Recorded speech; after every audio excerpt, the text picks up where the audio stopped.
Assalamualaikum warahmatullahi wabarakatuh. Selawat dan salam ke atas junjungan besar kita Nabi Muhammad sallallahu alaihi wasallam. Allahumma salli ala sayyidina Muhammad wa ala alihi wa sahbihi ajma'in. Amma ba'd. Alhamdulillah, syukur kepada Allah Subhanahu wa taala, Tuhan sekalian alam yang menciptakan langit dan bumi, yang menciptakan adanya kita, adanya iman, nikmat iman dan juga nikmat Islam pada kita.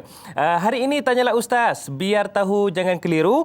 Hari Khamis 8 April 2021 bersamaan dengan 25 Syaban 1442 Hijrah, yang bermaksud beberapa hari sahaja lagi kita akan melangkah masuk ke dalam bulan yang penuh dengan keberkatan, iaitu bulan Ramadan Al-Mubarak. Saya Da'i Hadari temankan anda untuk Tanyalah Ustaz biar tahu jangan keliru pagi ini, yang mana hari ini kita akan bincangkan topik yang sangat indah, yang sangat hebat, yang mana ilmu untuk kita semua sebagai bekalan untuk kita masuk ke dalam bulan Ramadan Al-Mubarak nanti, iaitu topik kita hari ini, perbanyakkan ibadah. Okey, bila sebut tentang ibadah ni luaslah skopnya, tapi insya-Allah yang akan memberi penjelasan kepada kita yang berbahagia Ustaz Jafri Abu Bakar Al-Mahmudi bersama dengan saya pada pagi ini. Assalamualaikum Ustaz. Waalaikumsalam warahmatullahi wabarakatuh. Apa khabar kita? Baik, alhamdulillah. Saya excited, seronok jumpa kenapa tu? Jumpa Da'i Hadari. Allahu akbar. Masyhur, masya-Allah. Tapi insya-Allah Ustaz, saya yakinlah bila kita partner berdua ni, bersama berdua ni, banyak yang kita akan kongsikan, terutamanya tentang perbanyakan ibadah ni Ustaz. Amin, kan? Amin. Jadi saya nak ajak anda semua, para penonton di rumah, tak kisahlah berada di rumah atau di mana sahaja anda berada yang menonton ketika ini, saya nak ajak anda ajukan soalan berkaitan dengan topik kita hari ini, perbanyakkan ibadah. Caranya macam mana Da'i Hadari? Senang sahaja tuan-tuan puan-puan. Anda boleh hubungi 1-800-881677. Itu dia talian bebas tol kami. Kemudian anda boleh tinggalkan soalan di ruangan komen di Facebook rasmi kami, iaitu Tanyalah Ustaz TV3. Sebelum kita nak ke perbincangan lanjut dalam topik kita hari ini, iaitu perbanyakkan ibadah, sebagai satu info buat kita semua, status terkini COVID-19 di Malaysia yang dikeluarkan oleh Kementerian Kesihatan Malaysia KKM setakat jam 5 petang semalam. Baik, kes baharu yang dilaporkan ada 1,139 kes, di mana melibatkan 1,126 kes tempatan, manakala 13 yang berbaki adalah kes import. Kes sembuh baharu, alhamdulillah 1,199 kes, yang menyaksikan jumlah kes sembuh sebanyak 339,067 kes. Kematian baharu melibatkan COVID-19 ini 4 kes kematian, di mana jumlah kematian sebanyak 1,304. Baik, itu dia satu ingatan untuk kita semua supaya kita terus patuh kepada SOP dan insya-Allah sama-sama kita dapat mengalahkan COVID-19 ini. Terus berjuang insya-Allah. Baiklah Ustaz, dengan lafaz bismillahirrahmanirrahim, topik kita hari ini perbanyakkan ibadah sebagai buah mula dia dulu. Kalau orang utara kata buah mula lah. Pembukaan dia dulu. Apa yang Ustaz boleh sampaikan tentang perbanyakkan ibadah? Silakan Ustaz. Bismillahirrahmanirrahim. Assalamualaikum warahmatullahi wabarakatuh. Waalaikumsalam warahmatullahi. Alhamdulillahirabbil alamin wal aqibatu lil muttaqin ala umuri dunya waddin. Asyhadu an la ilaha illallah wa asyhadu anna sayyidana Muhammadan abduhu wa rasuluh. Allahumma salli wa sallim ala habibil karim Sayyidina Mustafa sallallahu alaihi wasallam wa ala alihi wa ashabihi wa man tabi'ahum bi ihsanin ila yaumiddin, amma ba'du. Alhamdulillah, puji syukur kita panjatkan kepada Allah SWT dengan limpah kurnia inayah taufik insya-Allah kita dapat sama-sama pada pagi ini dalam Tanyalah Ustaz insya-Allah. Dan Allahumma salli ala Muhammad kepada sahabat-sahabat yang menyaksikan melalui kaca TV, ada yang melalui page kita Salih Alaihi Wasallam. Saya berharap kita bukan sekadar mengambil ilmu, tetapi juga kita menyampaikan ilmu juga, membantu untuk menyampaikan ilmu kepada sahabat-sahabat kita. Jangan lupa untuk kita sama-sama niat untuk kita bersedekah pada setiap pagi, paling tidak kita sedekahkan ilmu. Macam kita pagi-pagi ni lah, kita dua orang ni kan awal-awal pagi dekat jalan.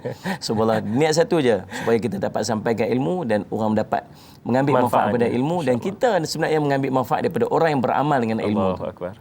Jadi semua main peranan masing-masing dalam menyampaikan ilmu. Dan sebelum daripada kita nak mula majlis, eloklah kita sama-sama berdoa dengan beberapa doa. Yang pertamanya doa yang Nabi SAW ajar sebagai doa pagi doa setiap pagi. A'udzubillahi minasyaitonirrajim. Bismillahirrahmanirrahim. Amin. Allahumma inna nas'aluka ilman nafi'a wa rizqan tayyiba wa amalan mutaqabbala. Ya Allah, ya Tuhan kami, Engkau kurniakanlah kepada kami ilmu yang bermanfaat, rezeki yang baik-baik, dan Engkau terimalah segala amalan kami.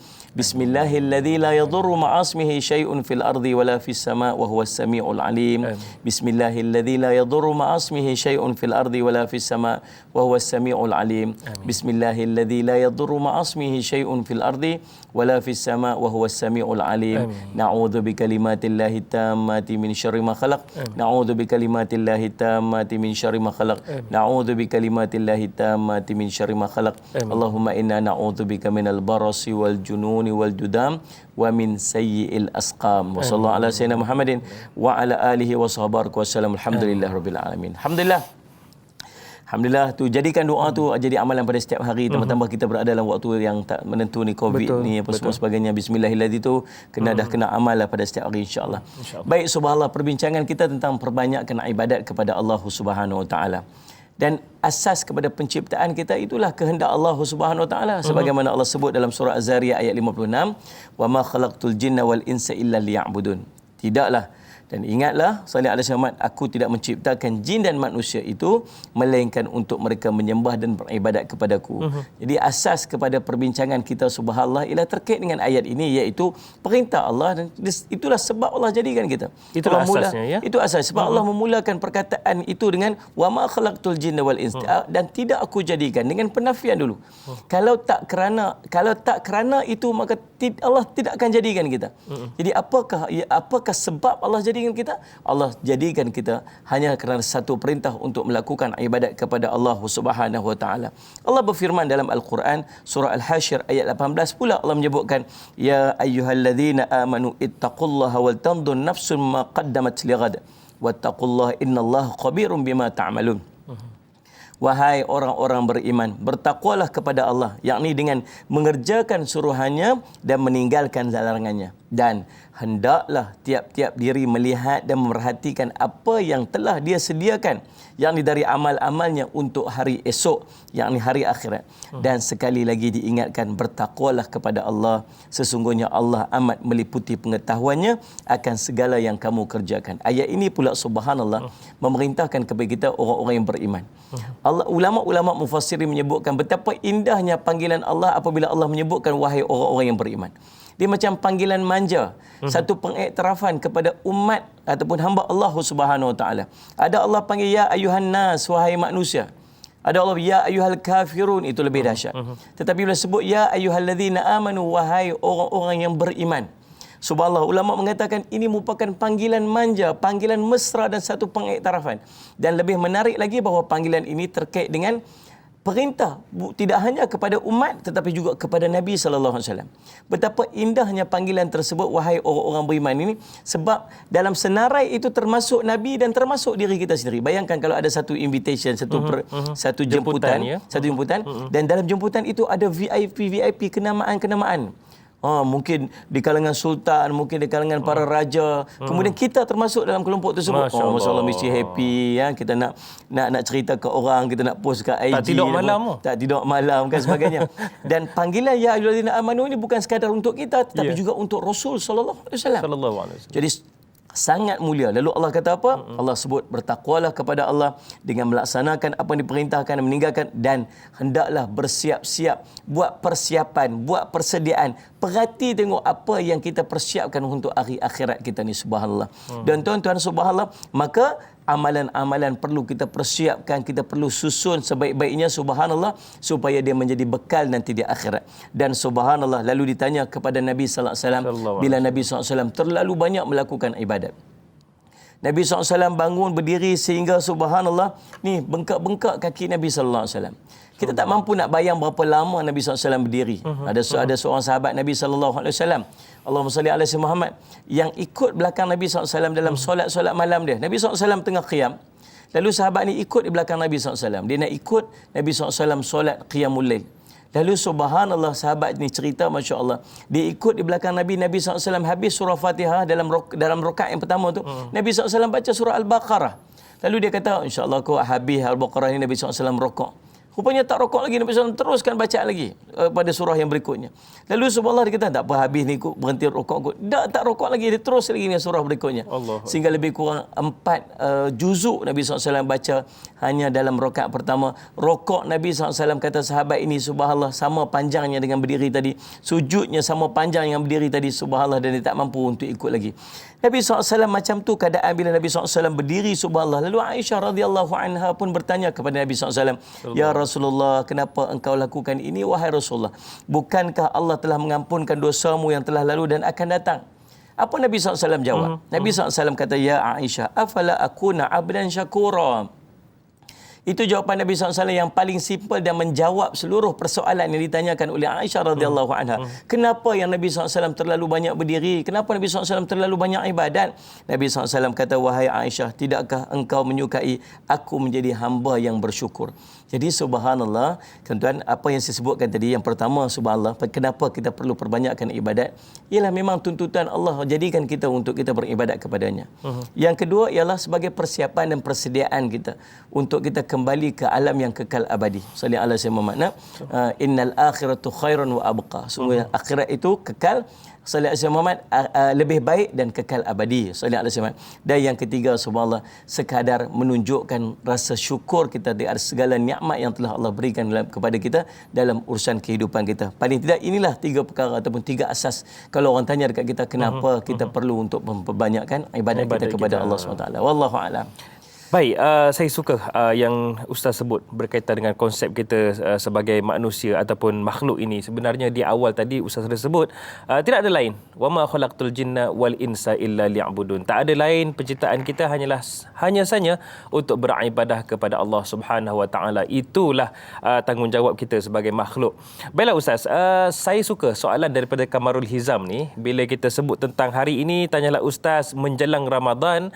Kalau tuan-tuan, puan-puan, para penonton boleh lihat di poster yang kami muat naik menjelang Ramadan. Hari ini topik kita fokuskan kepada perbanyakkan ibadah. Jadi adakah ia pada kuantiti? Jadi Kamarul Hizam Jaafar katanya, "Assalamualaikum Ustaz dan Da'i serta semua kru." Waalaikumsalam. Waalaikumsalam. Apakah jenis ibadat yang khusus atau dituntut dan disuruh oleh Rasulullah SAW kepada kita yang perlu diperbanyakkan? Apakah jenisnya? Kemudian yang kedua, adakah maksud perbanyakkan ibadat itu bermaksud menambahkan bilangan atau kuantitinya? Mohon pencerahan daripada Ustaz. Baik, Allahumma salli ala Muhammad. Okey. Terima kasih Abang Long Kamarul Hizam kita. Subhanallah. Insya-Allah. Saya kenal ni. Sahabat-sahabat kita. Subhanallah, saya semak tuan-tuan yang dirahmati sekalian. Allahumma salli ala Abang Kamarul Hizam tadi tolong tanyakan kepada kita dua soalan yang sangat istimewa.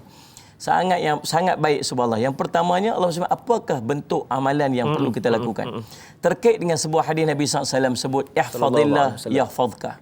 Kamu jagalah Allah, nescaya Allah akan jaga kamu. Kita jaga Allah, Allah akan jaga kita. Pasti Allah akan jaga kita. Pasti Allah akan jaga kita, subhanallah.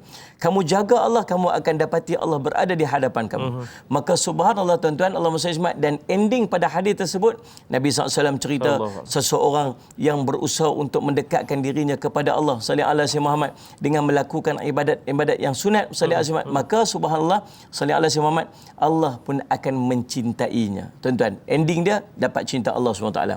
Apa sebut ihfazillah, sallallahu alaihi Muhammad? Apa maksud ihfazillah? Apa maksud kamu jaga Allah dan Allah akan jaga kamu? Jaga Allah, kata ulama sallallahu alaihi Muhammad dalam kitab Al-Wafi yang mensyarahkan 40 hadis Imam Nawawi SAW sebut, yang pertamanya ialah dia bersungguh-sungguh untuk melakukan amalan-amalan fardu. Buat amalan fardu, buat sungguh-sungguh. Jaga amalan fardu. Sallallahu alaihi Muhammad. Bukan setakat buat. Kalau cerita buat, pukul 1:30 masuk waktu zuhur, itu dia panggil buat solat zuhur. Pukul 3:30 pun solat zuhur juga. Pukul 4:30 lagi beberapa minit nak masuk asar pun solat zuhur juga. Pukul 5:30 pun qadaan pun solat zuhur juga, tapi qada lah. Tapi ini bukan orang yang jaga solat. Orang yang jaga solat, dia jaga solatnya di awal waktu. Solatnya dia jaga dengan penuh kesempurnaan. Dia cuba untuk mendapatkan khusyuk yang sebaik-baiknya. Dia jaga wuduknya. Dia solatnya berjemaah. Dia cuba untuk duduk di saf paling hadapan. Cuba untuk takbiratul ula bersama dengan imam. Jadi dia bukan sekadar menjaga solat, bukan sekadar melakukan solat, tetapi dia menjaga solat. Sebab tu dalam Al-Quran Allah sebut wa aqimus solat, dirikan solat. Maksud dirikan solat bukan sekadar buat solat. Bukan kamu sekadar solat. Tetapi kamu menjaga kualiti solat kamu tu. Bukan tunai sahaja. Bukan tunai saja. Kamu jaga. Saudara Ismail. Jadi itu yang pertama. Dalam urusan amalan fardu dia jaga. Ya. Yang keduanya ialah subhanallah, kata ulama Saudara Ismail sebut ihfazillah, jaga Allah ni apa dia? Ialah kamu memperbanyakkan amalan-amalan sunat. Kamu bersungguh-sungguh untuk melakukan amalan-amalan sunat. Yang ni maksudnya Allah SWT qabliyah, ba'diyah, daripada sunat-sunat rawatib, kemudian sunat duhanya, kemudian sunat witirnya, membaca Al-Qurannya, zikirnya. Ini amalan-amalan yang perlu kita perbanyakkan. Sallallahu alaihi wasallam. Jadi jawab soalan pertama tadi, yang pertama dia apa? Saya cuma kita memperbanyak ataupun kita melaksanakan amalan fardu dengan bersungguh-sungguh tanpa sambil lewa. Yang keduanya amalan-amalan sunat kita melakukan, kita berusaha untuk memperbanyakkan, melakukan dengan sebanyak mungkin. Baik, soalan kedua pula daripada Abang Kamarul Hizam kita tadi, subhanallah saya cuma apa yang nak kita fokus? Apakah disebut sebagai memperbanyakkan ibadat itu dengan kuantiti bilangan ibadat? Ya, boleh jadi juga dengan kuantiti. Sallallahu alaihi Muhammad. Boleh jadi juga dengan kuantiti. Sebab apa? Subhanallah, Nabi SAW menyusun kepada kita seluruh amalan-amalan yang mampu untuk kita lakukan pada setiap hari. Nabi SAW kata apa? Ma nahaitukum anhu fajtanibu wa ma amartukum bihi fa'tu minhu mastata'tum. Apa yang aku larang daripada kamu, hendaklah kamu tinggalkan. Dan apa yang aku perintah kepada kamu, hendaklah kamu lakukan dengan sedaya yang termampu oleh kamu. Nabi SAW Nabi SAW sangat menjaga solat-solat tahajudnya. Maka kita pun buat solat tahajud. Nabi SAW sangat menjaga sunat witir sehingga sebahagian mazhab meletakkan witir itu wajib sebab Nabi SAW tak pernah tinggal. Maka kita buat sunat witir. Nabi SAW sangat menjaga bacaan-bacaan Al-Quran dia sehingga Nabi SAW dalam bulan-bulan Ramadan malaikat Jibril AS bertadaus Al-Quran dengan Nabi SAW. Maka kita kena Nabi SAW menceritakan kepada kita amalan-amalan surah zikir-zikir tertentu yang kita amalkan pada setiap hari. Subhanallah 33 kali lah, apa sebagainya. Subhanallah bihamdi, subhanallah azim 100 kali lah, istighfar 100 kali. Ini amalan-amalan yang kita kena buat berdasarkan kepada apa disebut oleh Nabi SAW. Itu tak termasuk amalan-amalan. Maka perbanyakkan, ya, boleh jadi perbanyakkan. Tapi di sana bukan sekadar memperbanyakkan, kita juga perlu improve daripada masa ke semasa. Daripada masa ke masa, kita ingat bila kita buat satu amalan, dia gradually kita akan selesa dengan amalan tersebut. Sepatutnya macam tu. Kan mula-mula kan susah nak buat. Tapi kita buat lagi. Lama-lama kita dah immune dengan amalan tersebut. Bila tubuh kita dah selesa dengan amalan tersebut, dah jadi kebiasaan, maka waktu tu kita mula menerapkan dan memasukkan kualiti dalam ibadat kita tersebut. Jangan nak cari kesempurnaan baru nak buat. Tetapi buatlah sehingga dapat kesempurnaan. Jangan nak cari khusyuk baru nak buat. Tapi buatlah sehingga dapat khusyuk. Macam kita mula-mula puasa dululah. Iyalah. Waktu mula puasa kecil-kecil dulu, mak bagi 10 sen. Sehari 10 sen. Zaman saya lah, zaman Hadari muda lagi. Waktu kecil-kecil dulu, mak bagi 10 sen. Sehari 10 sen. Saya kira ni, kalau sehari 10 sen, 30 hari, bukan RM3, dia kira 30 sen. 30 sen. Jadi kita kira duit tu. Waktu tu kita puasa, kita perbanyakkan puasa sebab apa? Sebab nak dapat duit tu, cash tu. Tapi dah puasa lagi sampai satu tahap kita puasa tak adalah kerana yang tu, semata-mata kerana Allah SWT. Maka macam itulah keadaan kita melakukan ibadat. Mula-mula tu kita push, kita paksa dia kita untuk kita perbanyakkan, menambah bilangan-bilangan amalan-amalan sunat kita buat sehingga satu hari nanti insya-Allah biiznillah sambil-sambil kita mendapatkan kualiti daripada ibadat yang kita buat. Namun seandainya kita tak mampu untuk melaksanakan dengan begitu banyak, maka sesuai balik dengan apa yang Nabi SAW sebut, biar sedikit tetapi istiqamah. Itu yang paling penting sekali. Wallahu alam. Baik Ustaz, kejap lagi kita nak tanya Ustaz lah. Bila bersebut bersama dengan Ustaz Jafri ni, mesti akan ada kisah-kisah sirah yang seronok kalau kita dengar Ustaz ya. Ustaz banyak berkongsi tadi diselitkan sedikit pun dah rasa Allah terbawa-bawa tu Ustaz. Cuma kejap lagi kita nak tanyalah bagaimana persiapan Rasulullah SAW dan juga para sahabat menjelang bertemu je dengan Ramadan ini. Kejap lagi kita akan tanyakan. Kepada anda semua, terus setia Tanyalah Ustaz, biar tahu jangan keliru. Kembali selepas ini.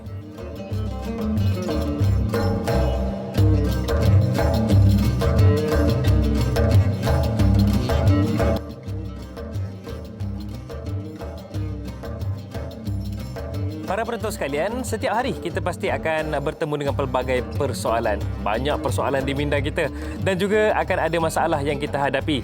Jadi jawapan dan juga penyelesaiannya dalam Tanyalah Ustaz, biar tahu jangan keliru. Hari ini Tanyalah Ustaz menjelang Ramadan bersama dengan saya Da'i Hadari dan kita bersama dengan Ustaz Jafri Abu Bakar Al-Mahmudi. Baiklah Ustaz, bila kita sebut tentang hari ini perbanyakkan ibadah, sudah pasti contoh yang terbaik, ikutan terbaik kita ialah Rasulullah sallallahu alaihi wasallam. Jadi ramai nak tahu ni macam mana Rasulullah sallallahu alaihi wasallam dan juga para sahabat ketika zaman Rasulullah itu begitu seronok menjelang Ramadan dan bagaimana persiapan yang mereka lakukan. Baik, Allahumma salli ala sayyidina Muhammad. Ramadan ini bulan istimewa. Betul. Dia macam tetamu yang nak hadir ke rumah kita. So kalau tetamu nak tahu rumah ni, semua orang dah macam bersiap-siap kan. Kalau baju tak pakai pun paling tidak pakailah baju. Kan ada buatan kan. Dia keluarkan apa ni Hadari tahu, pinggan-pinggan mangkuk yang beli dekat Langkawi hari tu ni. Salih Samad. Yang pinggan mangkuk tu nak masuk daripada nak keluar pada Langkawi tu, siap kena jampi kasam tu hari tu ni. Nak bagi lepas. Wa ja'alna min baini aidihim sada, mengantuk kasam tu. Subhanallah, hari tu semua pekat-pekat keluar pinggan mangkuk semua keluar. Lantai di mop. Lantai mop semua. Tambah-tambah kalau yang nak datang tu VIP. Masya-Allah. Kalau lagilah subhanallah persiapan dan persediaan yang sangat hebat. Subhanallah, ada tetamu yang sangat istimewa yang nak hadir ke rumah kita, nak hadir dalam kehidupan kita yang nama dia Ramadan. Tetamu yang membawa barakah, yang Nabi SAW sebut akan datang kepada kamu syahrul Ramadan, syahrun mubarak, akan sampai kepada kamu bulan Ramadan, bulan yang diberkati, yang dalamnya subhanallah Allah menyusun pelbagai program-program yang sangat indah.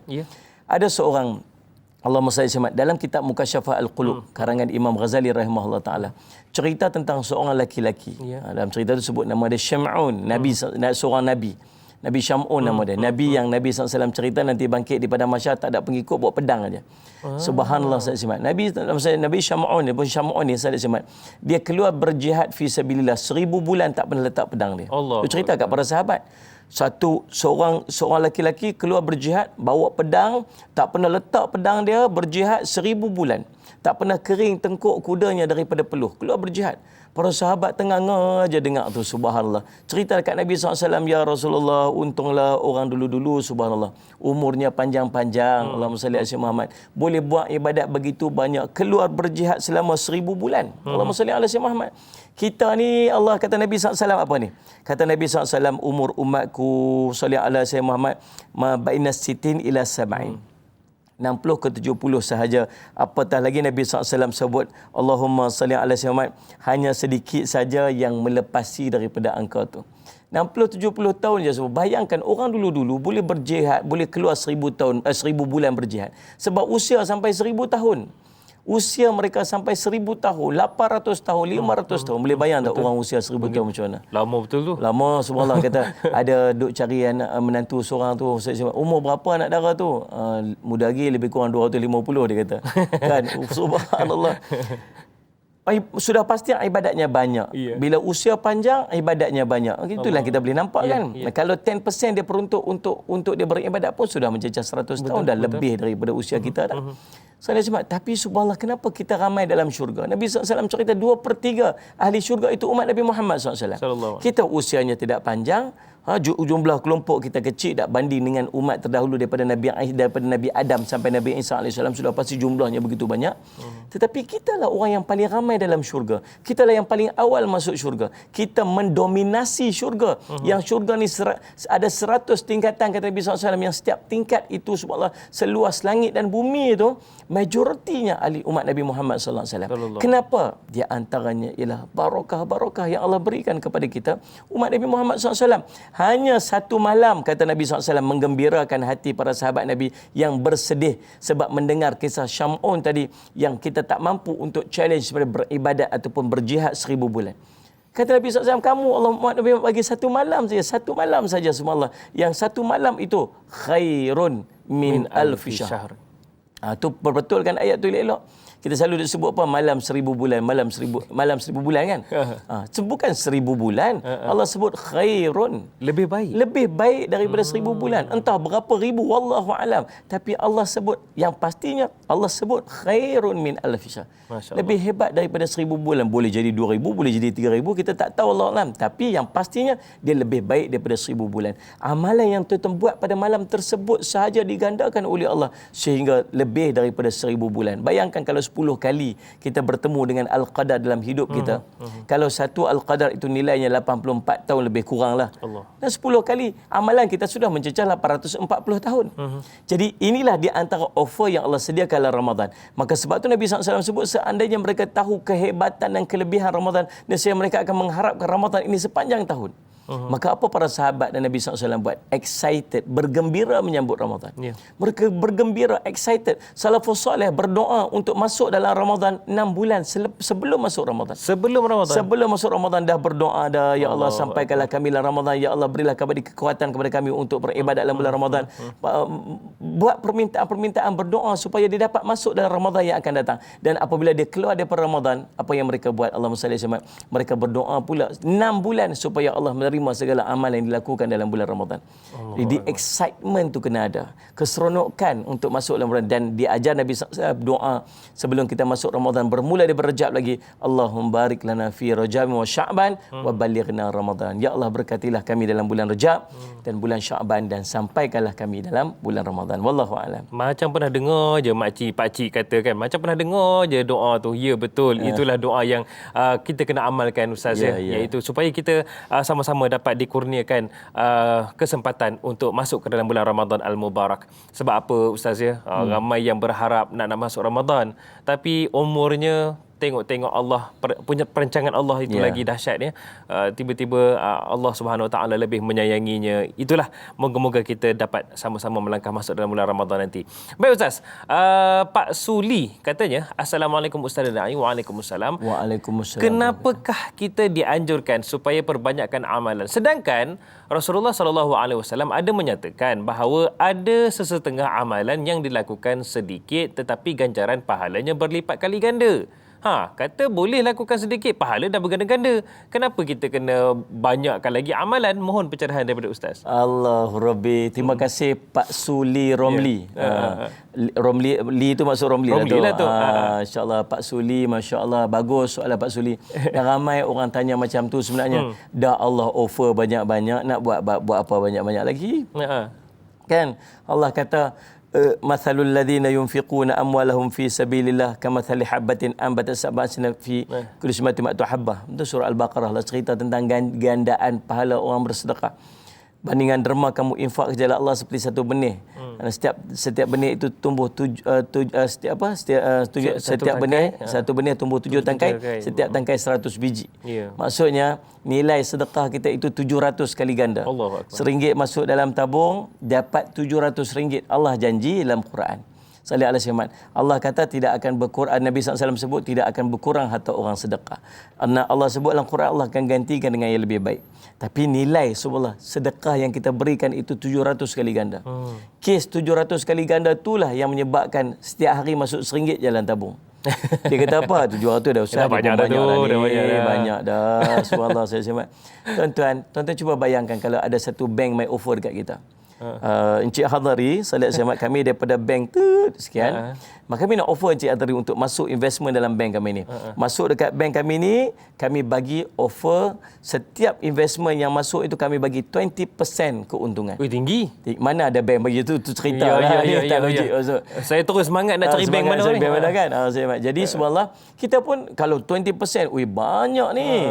Kalau 20% nak masuk berapa? RM1? Banyak. Baik, takkan nak masuk RM1, mesti nak masuk RM10. Kalau masuk RM10 dapat 20% masuk dah dapat RM2. Kalau masuk RM100 dah dapat RM20. Betul kan? Betul kan saya kira tu? Betul. Kalau masuk RM1,000 dapat RM200. Kalau masuk RM10,000, kalau lagi masuk lagi banyak dapat. Masya-Allah.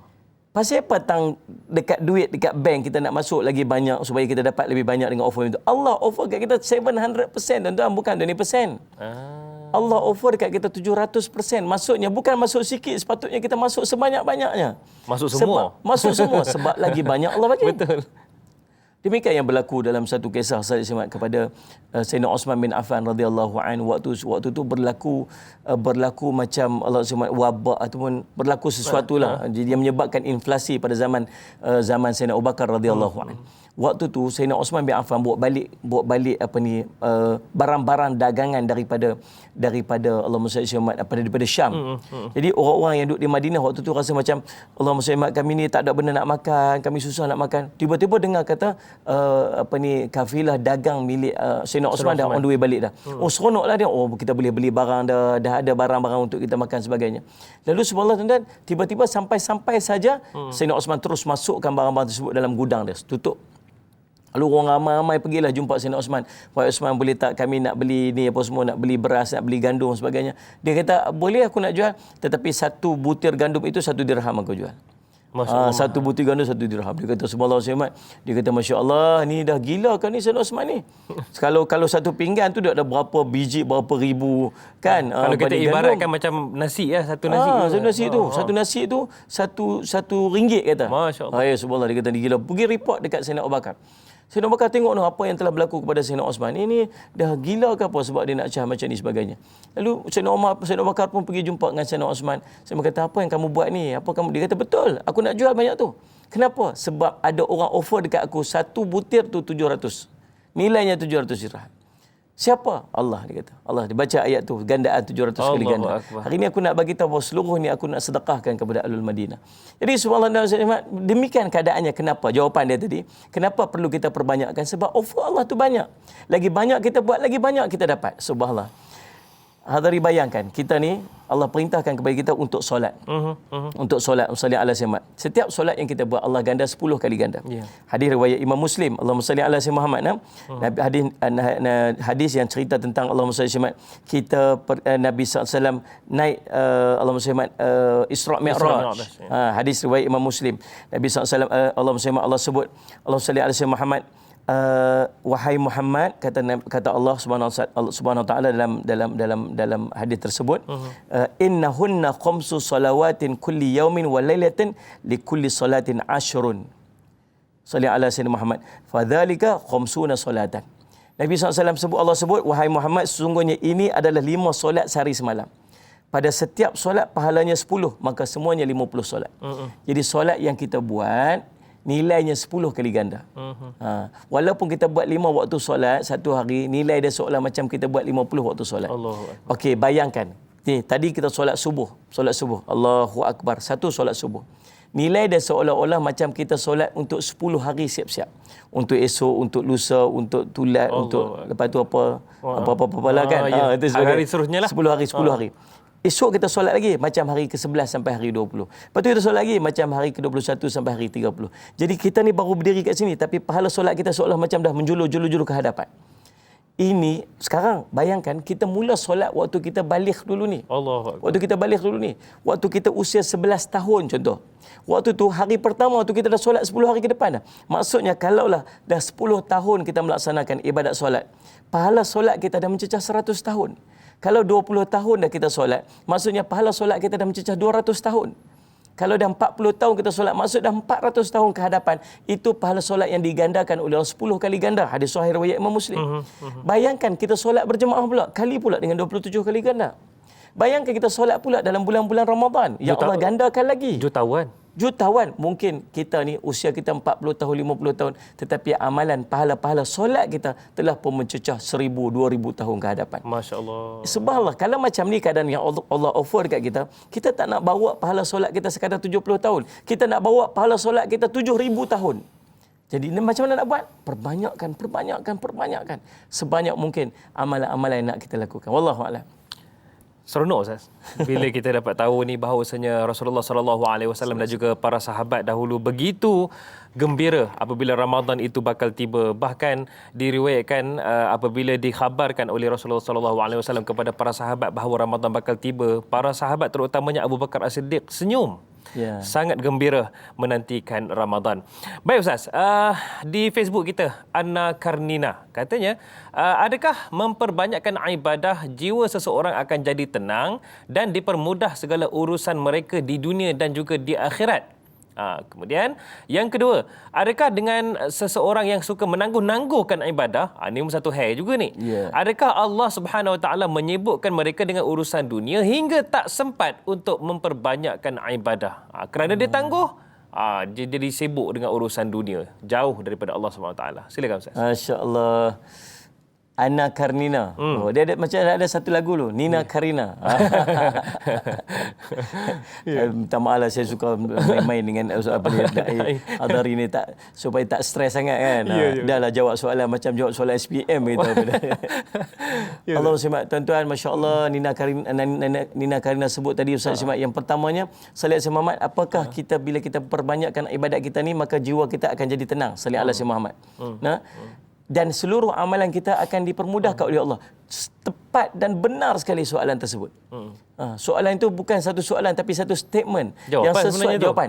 Sebenarnya sebab terkait dengan sebuah hadis Nabi SAW yang Nabi SAW sebut tentang bagaimana orang yang dicintai oleh Allah SWT. Seorang itu melakukan ibadat-ibadat yang paling dicintai oleh Allah dengan dia melaksanakan ibadat fardu. Kemudian dia bersungguh-sungguh untuk melakukan, ini Allah sebut dalam hadis Qudsi. Dan kemudian hamba aku bersungguh-sungguh untuk melakukan ibadat sunat sehingga aku pun mencintainya. Dan kata Nabi SAW, ayat tu Allah sebut dalam hadis tu, Allah kata, apabila aku mencintai seseorang itu, maka akulah yang akan menjadi matanya, dengan mata itu dia melihat. Akulah yang menjadi telinganya, dengan telinga itu dia mendengar. Aku menjadi tangannya, dengan tangan itu dia memegang. Akulah menjadi kakinya, dengan kaki itu dia berjalan. Indirectly Allah nak beritahu bahawa bukan Allah jadi mata kita, bukan Allah jadi telinga kita. Tak. Apa yang nak kita lihat itu semua akan jadi sesuai dengan redha Allah pada kita. Kita tak akan melihat benda yang tak jadi redha yang Allah murka. Telinga kita tak akan mendengar sesuatu yang Allah murka. Tangan kita tak akan buat sesuatu yang Allah murka.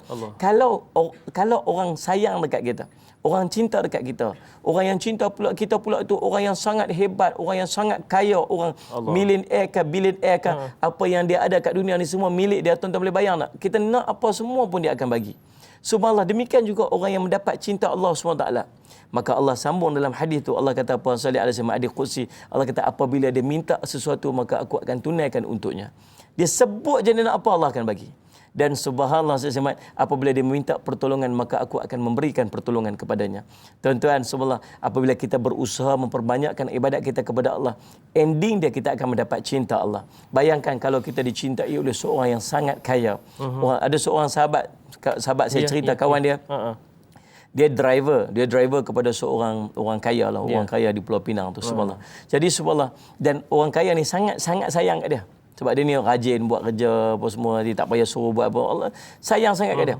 Bila dia sebut kata, "Bos, saya nak cuti sekejap bos." Salih alaihi Sayyidina Muhammad, "Saya nak cuti sekejap." Dia kata, "Cuti nak pergi mana?" "Nak pergi bawa family pergi jalan-jalan." Orang kata, "Tak apa, nak ambil ni. Ambil duduk hotel 5 star ni, saya bayar." Dia driver je duduk hotel 5 star. Belanja.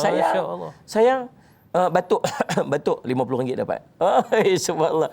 Jadi ini baru orang yang kaya dekat dunia. Bayangkan yang sayang dekat kita, pemilik alam ni seluruhnya. Yang perbendaharaan dia sangat banyak. Kalaulah Nabi SAW sebut dalam sebuah riwayat yang lain, kalaulah subhanallah seluruh daripada umat yang dulu dan yang akan datang semua minta satu permintaan dan Allah tunaikan seluruh permintaannya, maka tidak akan mengurangkan sedikit pun daripada perbendaharaan Allah, hanya seperti satu jarum yang dicelupkan dalam lautan yang sangat luas. Maka subhanallah, saya cuma bayangkan yang mencintai kita, ya Allah SWT, maka urusan kehidupan kita seluruhnya akan dipermudahkan oleh Allah SWT. Saya cuma. Yang kedua, baik, kejap lagi Ustaz. Kejap lagi. Bila berkaitan dengan Ramadan ni sebenarnya, kejap lagi juga selepas kita jawab soalan para penonton kita ni, saya nak tanya jugalah berkaitan dengan ada yang menangguh-nangguh, samalah macam soalan kedua tadi tu, adakah ia jauh daripada Allah SWT? Cumanya jawapannya kejap lagi Ustaz ya. Kejap lagi. Kalau nak tahu jangan pergi mana-mana, saat lagi kita sembang lagi. Tanyalah Ustaz, biar tahu jangan keliru. Rehat seketika.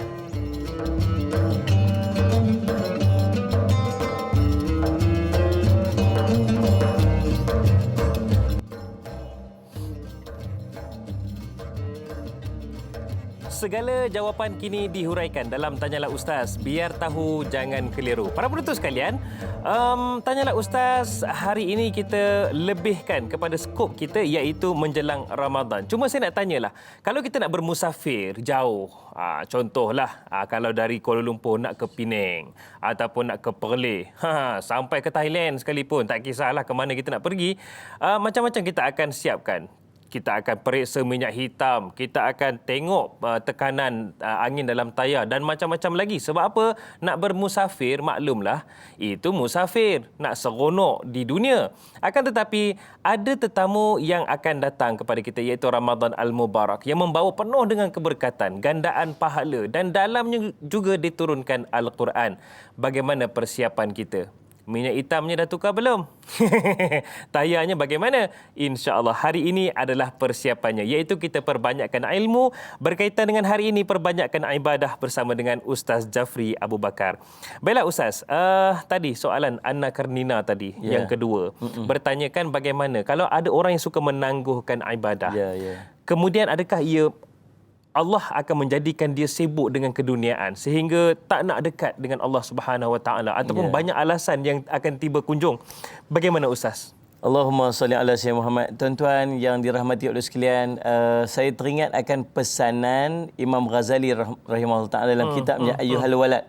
Di awal-awal mukadimah tu ada di situ petik satu riwayat yang Nabi SAW menyebutkan, subhanallah, saya cuma tanda berpalingnya Allah daripada seseorang itu, daripada hamba itu, seorang hamba itu, ialah dia ni, Allahumma salli ala Muhammad, dia istighaluhu bima la ya'ni.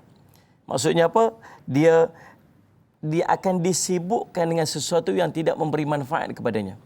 Tanda Allah mula berpaling daripada seorang itu ialah dia mula disibukkan dengan benda yang tak ada manfaat kepadanya di akhirat. Tuan-tuan boleh nilai sendiri ni. Kita perkataan dalam riwayat ini, kita boleh nilai sendiri kita ni duduk macam tu ataupun tidak. Kita sibuk apa pun tak tahu. Sibuk-sibuk hari ini habis saja. Solat duha dah, tak sempat solat duha. Baca Quran dah, tak sempat baca Quran. Istighfar dah, tak sempat. Rasa tak sempat? Tak sempat saja. Dan apa yang kita buat kita pun tak tahu. Allah. Boleh bayangkan di sana ada orang-orang yang subhanallah, saya cuma dia sempat je buat apa.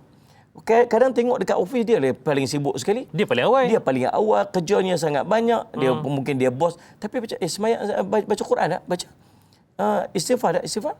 Semayang solat duha. Dia dapat buat benda-benda tu walaupun dia sibuk. Tetapi kita entah apa sibuk.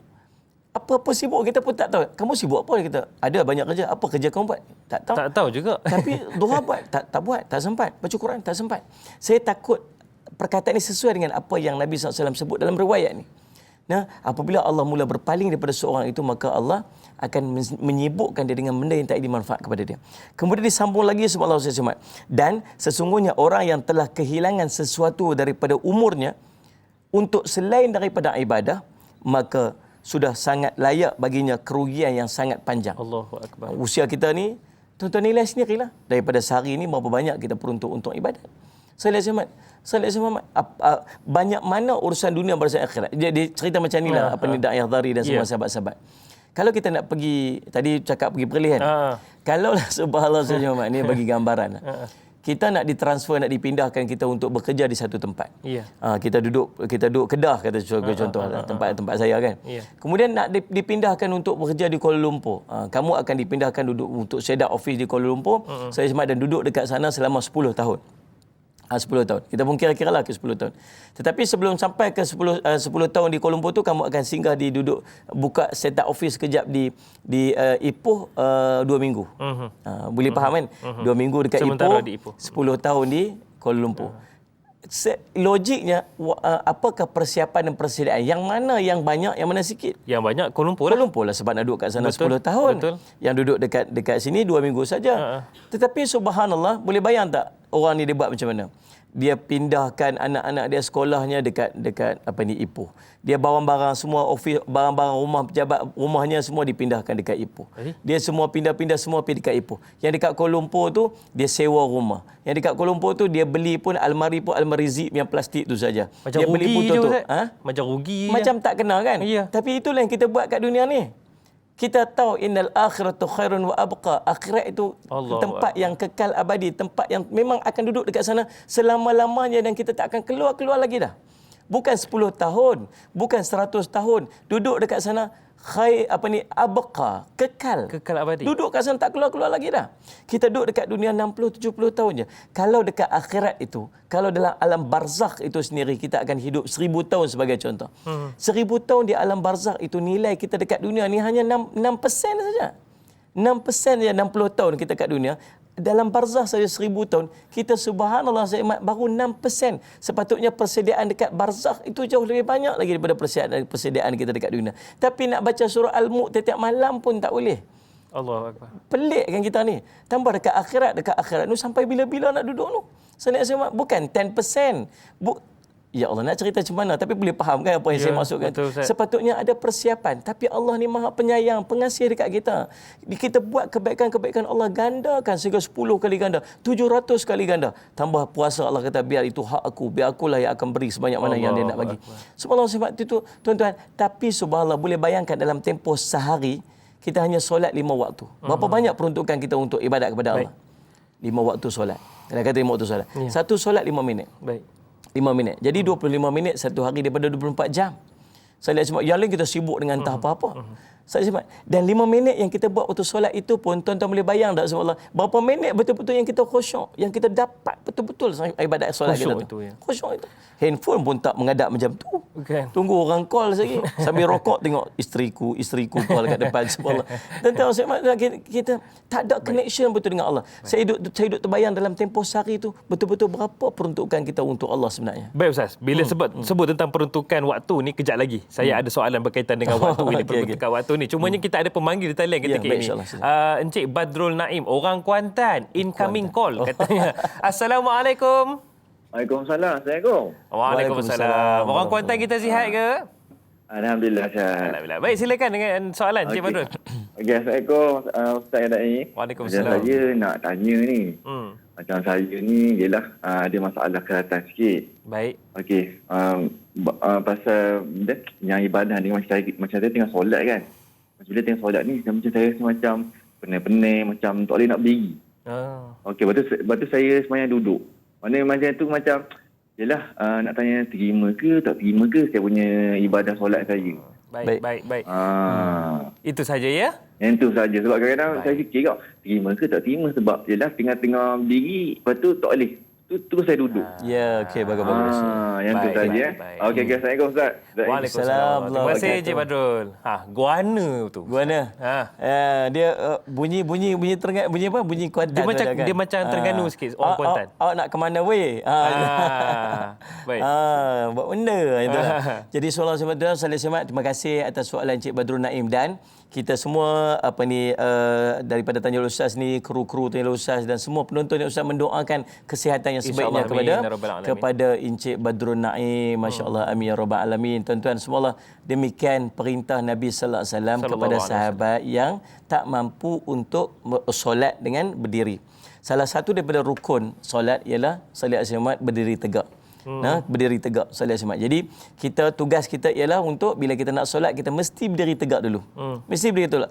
Kecuali kata Nabi SAW, apabila kamu tak mampu maka hendaklah kamu duduk. Kalau kamu tak duduk, hendaklah kamu tak mampu untuk duduk, maka hendaklah kamu baring. Jadi subhanallah, kita mesti dalam keadaan kalau kita mampu untuk berdiri dulu. Berdiri dulu.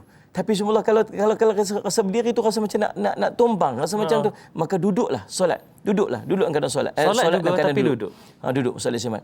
Tapi kalau dia mampu, memang langsung tak mampu untuk berdiri. Daripada awal langsung tak boleh berdiri. Sebab disebabkan oleh mungkin kecederaan ke solat Jumaat, sebagainya. Dia tak boleh nak berdiri, maka duduk sajalah. Kalau tak mampu juga untuk duduk solat Jumaat, duduk pun tak boleh. Dia kena baring. Maka baringlah. Hatta menggunakan isyarat dia untuk dia solat. Selagi ada akal, selagi dia tahu kewajipan solat, dia masih berakal, maka wajib untuk dia solat. Walau macam mana keadaan sekalipun, subhanallah. Dan kita ucap tahniah dan syabas kepada Encik Badrul, subhanallah, walaupun dalam keadaan macam itu, dia terus istiqamah untuk melakukan ibadat kepada Allah. Dan subhanallah, betul macam yang dilakukan oleh Encik Badrul tadi, dia berdiri dulu. Dia berdiri sebab dia mampu untuk berdiri. Kemudian bila dia rasa macam dia tak boleh berdiri dah, maka barulah dia duduk. Itu keadaan dan cara yang betul dalam keadaan dia melaksanakan solat mengikut kepada kemampuan dia. Wallahu a'lam. Fleksibelnya Islam ini, subhanallah, walaupun ia adalah satu rukun, walaupun ia dianggap sebagai kalau tak buat memang tak sah, tetapi ada fleksibilitinya. Kalau dari satu sudut, kalau uzur boleh dibolehkan untuk dipanggil rukhsah, keringanan. Masya-Allah. Itu indahnya Islam. Okey, baik Ustaz. Bila sebut tadi tentang waktu dan juga bila peruntukan waktu itu sendiri, ada yang menganggap saya akan buat ibadat ni bila saya bersedia lah Ustaz. Ya. Sekarang ni tak ready lagi kata. Tak ready Ready lagi. Jadi bagaimana Ustaz? Sedangkan peruntukan waktu bukan kita yang menentukan. Peruntukan waktu daripada Allah. Itu kita tak tahu. Bila kita akan mati. Betul. Bila ajal kita akan kunjung tiba. Bagaimana Ustaz? Ia satu perkara yang kita kena ambil tahu iaitu persediaan ataupun bersedia itu bukan kita yang tentukan, tetapi ia adalah hak daripada Allah Subhanahu Wa Taala. Silakan Ustaz. Betul lah Allahumma salli Muhammad. Kita kena ingat Allahumma salli Muhammad. Mati ni bukan syaratnya kena tua. sedia dulu. Mati ni bukan syaratnya tua. Ada orang muda pun mati.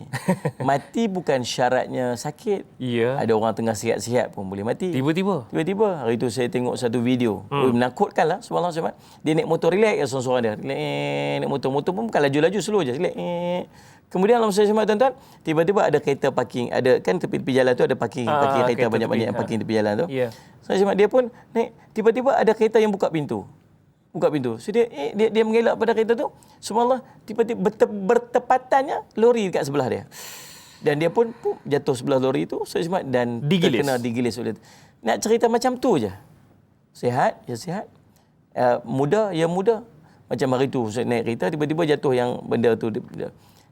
Kan subhanallah, boleh je ke depan sikit, boleh ke belakang sikit, tapi memang takdirnya betul-betul tepat. Kena tepat. Soalnya bukan tunggu tua untuk mati. Bukan tunggu sakit untuk mati. Syarat mati ini hidup. Syarat kepada mati ini ialah hidup. Siapa yang hidup mesti melihat kullu nafsin za'iqatul maut. Setiap nyawa mesti akan berhadapan dengan nama dia mati. Maka semualah bukan tunggu tuan-tuan.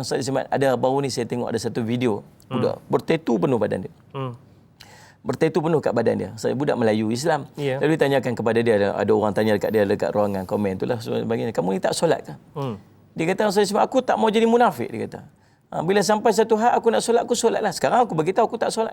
Kalau aku solat, kemudian sekejap aku tinggal, dia kata ni bukan orang yang baik. Orang yang baik ialah bila dia solat, dia akan terus solat. Dan aku sampai satu had nanti aku akan solat dan aku tak akan tinggal lagi solat. Ramai yang beranggapan macam tu Ustaz. Subhanallah, dan seolah-olah macam dia tahu bila yang dia nak mati. Dia tahu sampai bila usia dia. Tuan-tuan, subhanallah, kita tak akan tahu bila kita akan mati. Nabi SAW sebut, فَإِنَّمَا الْأَعْمَالُ بِالْخَوَاتِمِهَا. Sungguhnya amal Allah kira di penghujung dia. Hujungnya tak tahu. Hujungnya tu kita tak tahu. Maka subhanallah, tuan-tuan, sentiasalah istiqamah, konsisten kita melakukan ibadat. Ada pula orang kata apa? Belum sampai seru, Ustaz. Belum sampai seru. Subhanallah. Seru macam mana yang nak sampai tu? Seru macam mana? Seru, man rabbuka, siapa Tuhan kamu? Itu bukan seruan tu, tanya orang tu. Jadi subhanallah, Nabi SAW dah menyeru kita untuk beribadat kepada Allah, untuk kembali kepada Allah. Bila? 1400 tahun yang lalu lagi seruan itu telah pun berlangsung. Dan setiap orang telah mendapat seruan tersebut. Ini waktu untuk kita melaksanakan, bukan menunggu-nunggu lagi. Wallahu a'lam. Satu ingatan untuk kita semua Ustaz ya. Bagaimana syarat kepada mati ialah hidup. Bukan syarat kepada mati ialah sakit. Betul. Tidak, belum tentu. Baik Ustaz, soalan Sahziatul Siddiq di Facebook kita katanya, Assalamualaikum Ustaz Zadai. Waalaikumsalam. Bagaimana untuk perbanyakkan ibadah bagi yang baru berhijrah dari kejahilan? Tadi kita sebut tentang hijrah ni. Untuk tingkatkan ibadahnya dari amalan yang sedikit dia lakukan menjadi bertambah ibadahnya bagi meningkatkan ketakwaan kepada Allah. Betul juga Ustaz. Kadang-kadang baca Al-Quran pun merangkak Ustaz kan. Kemudian yang kedua, bagaimana untuk menjadikan ibadah yang banyak diterima di sisi Allah? Kalau banyak tak diterima pun tak boleh juga. Apakah dengan melaksanakan secara bersembunyi, orang tak tahu, agar tidak diketahui umum, agar hatinya dapat dijaga dari perasaan ujub, riak, takabur dan sum'ah? Silakan Ustaz. Bagus soalannya, masya-Allah. Ustaz Syamad, ramai macam ni. Ramai yang nak berhijrah. Alhamdulillahirabbil alamin. Subhanallah Ustaz Syamad. Dan kita ucap tahniahlah kepada sahabat-sahabat kita yang nak berhijrah, nak daripada buruk kepada baik, nak jadi orang baik. Alhamdulillah. Dan ini merupakan pilihan Allah. Betul tuan-tuan. Bila kita teringat hati kita untuk berubah, kita nak jadi baik, semula ini merupakan pilihan Allah. Hidayah daripada Allah. Hidayah daripada Allah SWT. Syukur pada Allah SWT. Cumanya bila kita nak berhijrah ni tuan-tuan, ujian dia sangat banyak. Betul. Ujiannya sangat banyak. Sebab apa sangat banyak? Sebab yang pertamanya, Allah nak ampunkan dosa-dosa kita. Betul. Allah tak mau orang dekat dengan dia tapi banyak dosa. Maka Allah berikan ujian kepada kita supaya berguguran dosa-dosa dia. Itu di antaranya. Yang kedua, Allah nak mengangkat martabat kita, darjat kita di sisi Allah SWT. Sebab tu kita dulu waktu kita nakal-nakal, waktu orang Penang cakap raplah jingga, waktu dia raplah ni, dia serabut ni. Oh, friend dia banyak. Facebook friend dia sampai subhanallah tuan-tuan, kalau friend dekat Facebook tu dah maksimum dah. Boleh buka page dah. Salih Ahmad. IG dia masya-Allah tuan-tuan, follower dia punya ramai. Salih Ahmad. TikTok dia, likers dia punya banyak. Salih Ahmad boleh tahan kan. Tahu juga kita sebut sikit tu. Salih Ahmad. Jadi subhanallah, tapi bila dia start berubah dan mula ikut dai hadari, kuliah-kuliah apa semua peringatan masya-Allah. Salih Ahmad duk dengar suara dai dekat radio lah apa semua masya-Allah. Terus jatuh cinta subhanallah, bukan kepada dia, jatuh cinta kepada agama. Lalu subhanallah, saya salah faham. Lalu saya tuan-tuan insya-Allah, waktu tu dah mula pos-pos Islami, masya-Allah. Mula berubah pakai tudung sikit dah saya muslimat tu. Nah, mula post-post tazkirah dekat Facebook, pekat-pekat unfriend habis dah Ustaz. Followers hilang, masya-Allah. Unfriend, yang block lah apa semua. Ustazah jadian lah, ustazah mi segera macam-macam orang kata kat kita. Habis aib-aib kita dulu-dulu pun dibuka balik semua. Apa Allah nak berubah dulu ni jahat macam ni. Tunjuk gambar-gambar kita waktu kita bukan dulu subhanallah. Kenapa macam tu Ustaz? Kenapa begitu Ustaz? Dulu waktu saya jahat, saya nakal, semua orang kawan saya ramai. Sekarang ni dah macam subhanallah, ujian. Sebab apa? Sebab Allah nak bagi pahala dekat kita. Maka subhanallah, antara cara untuk kita istiqamah, macam mana cara untuk kita istiqamah dengan ibadat, menambah ibadat, cari kawan-kawan yang baik, duduk dalam grup yang baik, cari suasana yang baik. Dia panggil bi'ah salihah, suasana yang salihah, suasana yang baik. Cari berdamping dengan kawan-kawan yang baik, maka insya-Allah kita akan dapat istiqamah tersebut. Dan kawan yang baik ni pun kurniaan Allah, nak yang hadari. Saya semua tuan-tuan. Waktu Nabi SAW, Allah SWT, sebab tu Allah SWT, seorang ulama menyebutkan di antara tanda, Allah SWT Muhammad, di antara tanda taubat kita diterima oleh Allah SWT. Abu Laik Samarkandi, bukan Ustaz Syamad. Seorang ulama sebut, Salih Alaihi Wasallam. Dia kata, di antara tanda taubat kita diterima oleh Allah, salah satunya ialah Allah akan mengurniakan kepada kita kawan-kawan yang baik. Dia akan dapat, automatik dia akan dapat kawan-kawan grup-grup WhatsApp dia, kawan-kawan yang baik-baik. Itu di antara caranya subhanallah. Jaga iman, tambah ibadat dengan duduk berdamping dengan orang-orang yang baik. Bukan sebab kita baik, tapi sebab kita tak baiklah kita nak duduk berkawan dengan orang baik. Dia kata apa? Aku tak baik sebab tu aku tak mau kawan dengan orang baik. Ni salah. Sebab kita tak baiklah kita nak berkawan dengan orang baik. Supaya orang baik tu boleh jadi influence dekat kita supaya kita istiqamah untuk jadi baik. Saya semak kan? Itu yang pertama. Yang keduanya apa tadi? Bila sebut tentang soalan yang kedua ni, kejap lagi kita jawab. Kejap lagi. Soalan daripada Saziatul Siddiq tu. Baik, insya-Allah. Kalau anda nak tahu, terus stream. Terus bersama kami dalam Tanyalah Ustaz, biar tahu jangan keliru.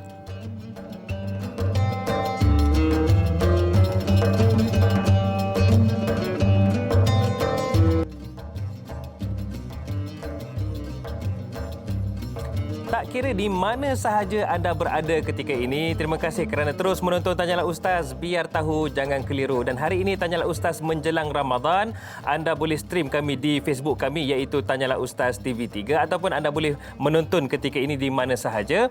Hari ini kita bincangkan tentang topik kita, perbanyakkan ibadah, bersama dengan yang berbahagia Ustaz Jafri Abu Bakar. Saya nak ajak anda semua, jom tanyakan soalan, tak kisah berkaitan dengan Ramadan yang bakal tiba ni ke, ataupun persiapan yang kita perlu lakukan. Caranya macam mana? Boleh hubungi kami macam Encik Badrul tadi, 1-800-88-1677. Itu dia talian bebas tol kami. Ataupun anda boleh terus sahaja tinggalkan soalan anda di ruangan komen. Cuma cabarannya tinggi sikit lah. Ramai tanya soalan, nak pilih terbaik tu. Okey, tinggalkan soalan anda di ruangan komen di Facebook kami, Tanyalah Ustaz TV3. Itu dia, selesai saya maklumkan bagaimana cara untuk tanyakan soalan. Baiklah, Ustaz Jafri, soalan kedua daripada Saziatul Siddiq tadi bertanyakan, macam mana supaya ibadah kita diterima oleh Allah? Kalau banyak pun tak jadi juga kalau tak diterima kan? Adakah caranya dengan bersembunyi orang tak tahu? Maksudnya untuk kita jauhkan diri kita daripada riak, takabur dan sebagainya. Subhanallah. Hashtag dan tahajud. Hashtag dan Quran. Hashtag cerita ke orang. Subhanallah. Tuan-tuan yang dirahmati sekalian, ada dua syarat Allah terima amal, kata Imam Nawawi. Dua syarat. Yang pertama, amal tersebut mestilah bertepatan dengan apa yang dianjurkan syariat. Dia buat bukan mereka-reka sendiri. Dia buat mesti tepat macam mana yang diajar oleh Nabi SAW. Macam mana nak dapat seperti ikut alim ulama lah, Tok Guru tunjukkan kita macam ni tu. Sallu kama ra'aitumuni. Salli, kamu sembahyanglah sebagaimana kamu lihat aku sembahyang. Macam mana kita nak nampak Nabi SAW sembahyang? Kita tak pernah tengok Nabi SAW. Maka ulama mengajarkan kepada kita sembahyang berdalilkan kepada hadis-hadis Nabi SAW. Maka itu yang pertama. Yang kedua, syarat Allah terima amal kita di sisi Allah ialah dengan Allahumma salli ala Muhammad, kita ikhlas amalan kita kepada Allah SWT. Allah sebut dalam Quran, ma umiru illa liya'budullah mukhlishina lahuddin. Surah Al-Bayyinah ayat kelima. Maksudnya padahal mereka tidak diperintahkan melainkan supaya menyembah Allah dengan mengikhlaskan ibadat kepadanya. Jadi nak ikhlas ini maksudnya tidak ada kaitan dengan hamba ibadat dia tu. Dia buat ibadat solat dia tu semata-mata kerana Allah, bukan kerana manusia. Kalau buat ibadat kerana manusia boleh jadi riak, boleh jadi ujub, boleh jadi takabur, boleh jadi sum'ah, macam-macam. Sebab riak ni apa? Nak tunjuk ibadat dekat orang. Dia nak perelokkan depan orang, dia perelok-elok cantik aja. Subhanallah, subhanallah, lepas solat tu. Live Instagram. Live Instagram. Seorang-seorang kalau seorang-seorang belah itu pun bunyi ke, kadang tak bunyi langsung. Subhanallah kan? Yang kedua, sum'ah, nak cerita kat orang apa dia buat. Dia buat tengah hari, dia buat teruk muka. Pasal apa ni lah hati, siapa nak tanya. Awak nak muka nampak teruk sangat ni. Puasa lah. Macam tu. Pagi tadi tahajud. Tadi tahajud, mak letih sangat. Subhanallah. Aduh, jam. Nak cerita ni apa nama sum'ah. Seorang ulama namanya Muhammad bin Aslam At-Tusi. Rahimahullah ta'ala. Subhanallah. Dia ni Masya Allah, dia bangun qiyamul lail malam-malam. Malam-malam dalam keadaan menghadap Allah SWT. Menangis sungguh-sungguh. Tapi tak ada siapa pun tahu apa dia buat pada malam hari. Bila dia bangun pada pagi hari, subhanallah, dia basuh muka dia, dia pakai celak-celak kat mata dia supaya tak nampak mata yang bengkak. Dia bangun berqiyamul lail, dia menangis depan Allah SWT. Muhammad bin Aslam At-Tusi. Tapi pada hari kematian dia, subhanallah, ribuan manusia datang menziarahi jenazah dia. Sebab apa? Sebab Allah acknowledge yang dia ni kekasih, dia ni orang yang sangat dekat dengan Allah SWT. Walaupun dia sembunyikan ibadat dia, Allah menzahirkan kebaikannya pada hati manusia. Demikian yang berlaku kepada Imam Malik bin Anas. Imam Malik, anak murid dia sebut, kerana sembunyinya ibadat Imam Malik inilah Allah mengangkat nama dia. Allahu Akbar. Kita tak payah tunjuk kat orang, tuan-tuan. Allah akan tunjuk kat orang. Kalau kita nak tunjuk kat orang, Allah akan sembunyikan nama kita. Allah akan hina-hinakan kita. Tapi kalau kita subhanallah sembunyikan ibadat kita kepada Allah, Allah yang akan zahirkan. Jangan risau. Imam Malik namanya diangkat sehingga perkataan yang antara perkataan yang masyhur Imam Malik sebut, kalaulah ada satu tempat di dunia ni yang aku boleh sembunyikan ibadat aku sehingga malaikat pun tak tahu apa aku buat, aku nak cari tempat tu. Masya-Allah. Sebab dia nak ikhlaskan niat dia kepada Allah SWT. Tapi tuan-tuan, saya Muhammad, tapi jangan pula dengan perkataan demikian sampai langsung tak pergi masjid. Awal semenjak tengok Tanya Ustaz hari tu langsung tak nampak kat masjid, langsung kita perlu menyembunyikan ibadat kita. Bukan maksud macam tu. Maksudnya ibadat-ibadat sunat yang kita buat, sedekah kita mulai kita tu biar kita seorang-seorang sajalah. Wallahu a'lam. Jangan dibuat pula tengah sujud tarawih nanti ambil handphone, telefon bimbit ni kemudian selfie pula. Sujudku ini kerana-Mu ya Allah. Itu masalah tu. Okey, kita buat live letak live pula solat tu. Aduh. Okey Ustaz, ada pemanggil kita lihat ketika ini, Encik Abdullah bersama dengan kita. Assalamualaikum. Waalaikumsalam Ustaz. Ya, silakan tengok soalan. Ini menjelang Ramadan ni kita buat latihan beribadah lah. Jadi banyakkan ibadat. Jadi masalahnya bila bulan Ramadan kita banyak ibadah, paling risau sekali kita takut ibadah kita tu, pahala-pahala kita tu akan pergi kepada orang lain kerana mengumpat dan sebagainya. Dan lagi satu, bila bulan Ramadan ni kita banyak sangat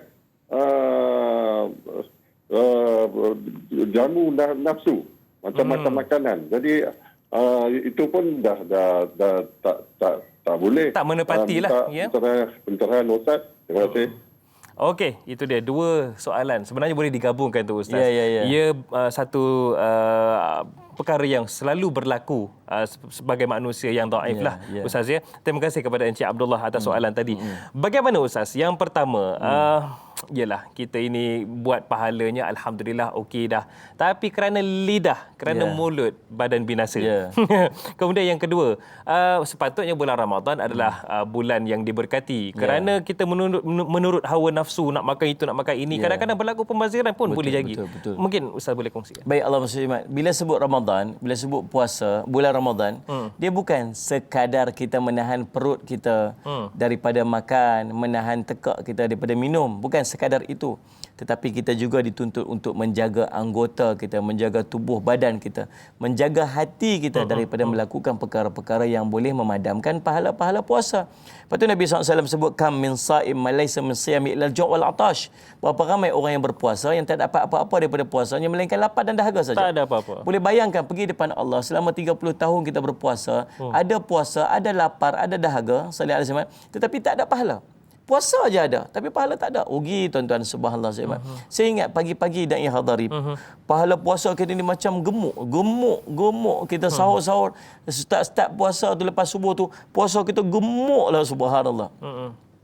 Masuk ofis, Masya Allah, tengok sana, tengok sini, tengok sana, mengutuk sini, mengumpat sana, mengumpat sini, membawa. Dia punya nak downgrade tu daripada perkataan ribah, mengumpat tu nampak banyak dahsyat sangat. Dia tukar pada bawang.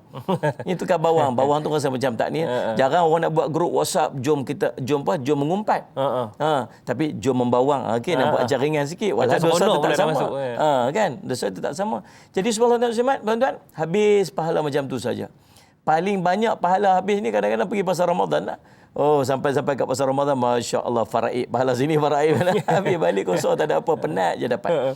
Jadi subhanallah, dalam Ramadan ni mengajar kita bukan sekadar menahan perut dan perut kita daripada makan dan minum, tetapi dia juga mendidik kita supaya menjaga anggota, sebab kita tak akan mampu untuk melakukan puasa kecuali dengan iman. Orang beriman saja mampu untuk puasa. Dia jaga makan dia. Siapa pun tak tahu kalau dia seorang-seorang dekat dalam bilik dia masak mi segera. Seorang-seorang masuk kan. Lepas tu buat muka letih macam tu. Boleh? Ataupun sambil dia ambil wuduk, paling tidak dia telan-telan guruk-guruk dalam air. Boleh buat, tapi dia tak buat. Kenapa? Bahkan air liur dalam mulut pun tak berani nak telan. Tahan sampai pukul 11 pagi. Apa tu? Oh, Leo, kenapa tak telan? Tokok batal, dia kata gitu. Jadi tuan-tuan, kenapa dia buat sampai macam tu? Sebab dia takut batal puasa. Maksudnya iman. Tetapi dalam keadaan kita nak menjaga takut kita batal puasa, tapi kita tak takut hilang pahala puasa. Kita takut batal puasa kita, tapi kita tak takut hilang pahala. Saya cuma buat apa nak puasa kalau kosong, tak dapat apa-apa. Tapi subhanallah, apa yang kita kena buat?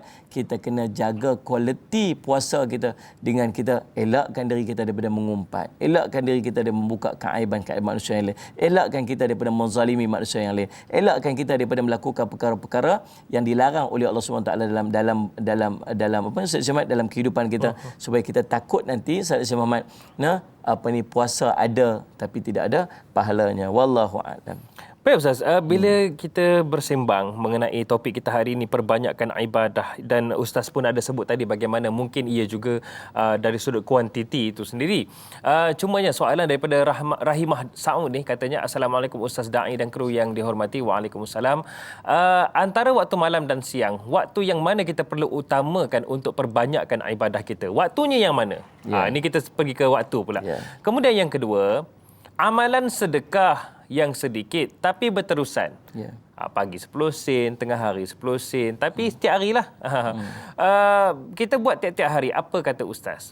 Kemudian yang ketiganya, adakah keterlaluan jika individu yang buat jadual harian sepanjang bulan Ramadan, ni kata checklist lah, zaman sekarang orang sebut checklist, sebagai panduan untuk dia istiqamah dalam beramal? Boleh ke kita buat jadual macam tu? Apa komen Ustaz daripada Rahimah Saud? Jadual, okey. Baik, Allah SWT. Terima kasih kepada Kak Rahimah kita yang bertanyakan kepada soalan tadi. Malam atau siang? Salih ala Sayyidina Muhammad. Yang kedua sedikit tapi istiqamah. Yang ketiga jadual. Tu saya sebut tu bagi ingat. Yang pertama, malam atau siang. Subhanallah tuan-tuan, Allahumma salli ala Sayyidina Muhammad. Tuan-tuan, Kak Rahimah dan semua sahabat-sahabat yang menyaksikan. Pertamanya, subhanallah, dalam urusan amalan-amalan sunat yang kita lakukan ini, subhanallah, ada waktu-waktu yang telah ditentukan oleh Nabi SAW dan ada yang tidak ada waktu yang ditentukan oleh Nabi SAW. Ada yang tertentu, sebagai contoh waktu duha ada waktu dia.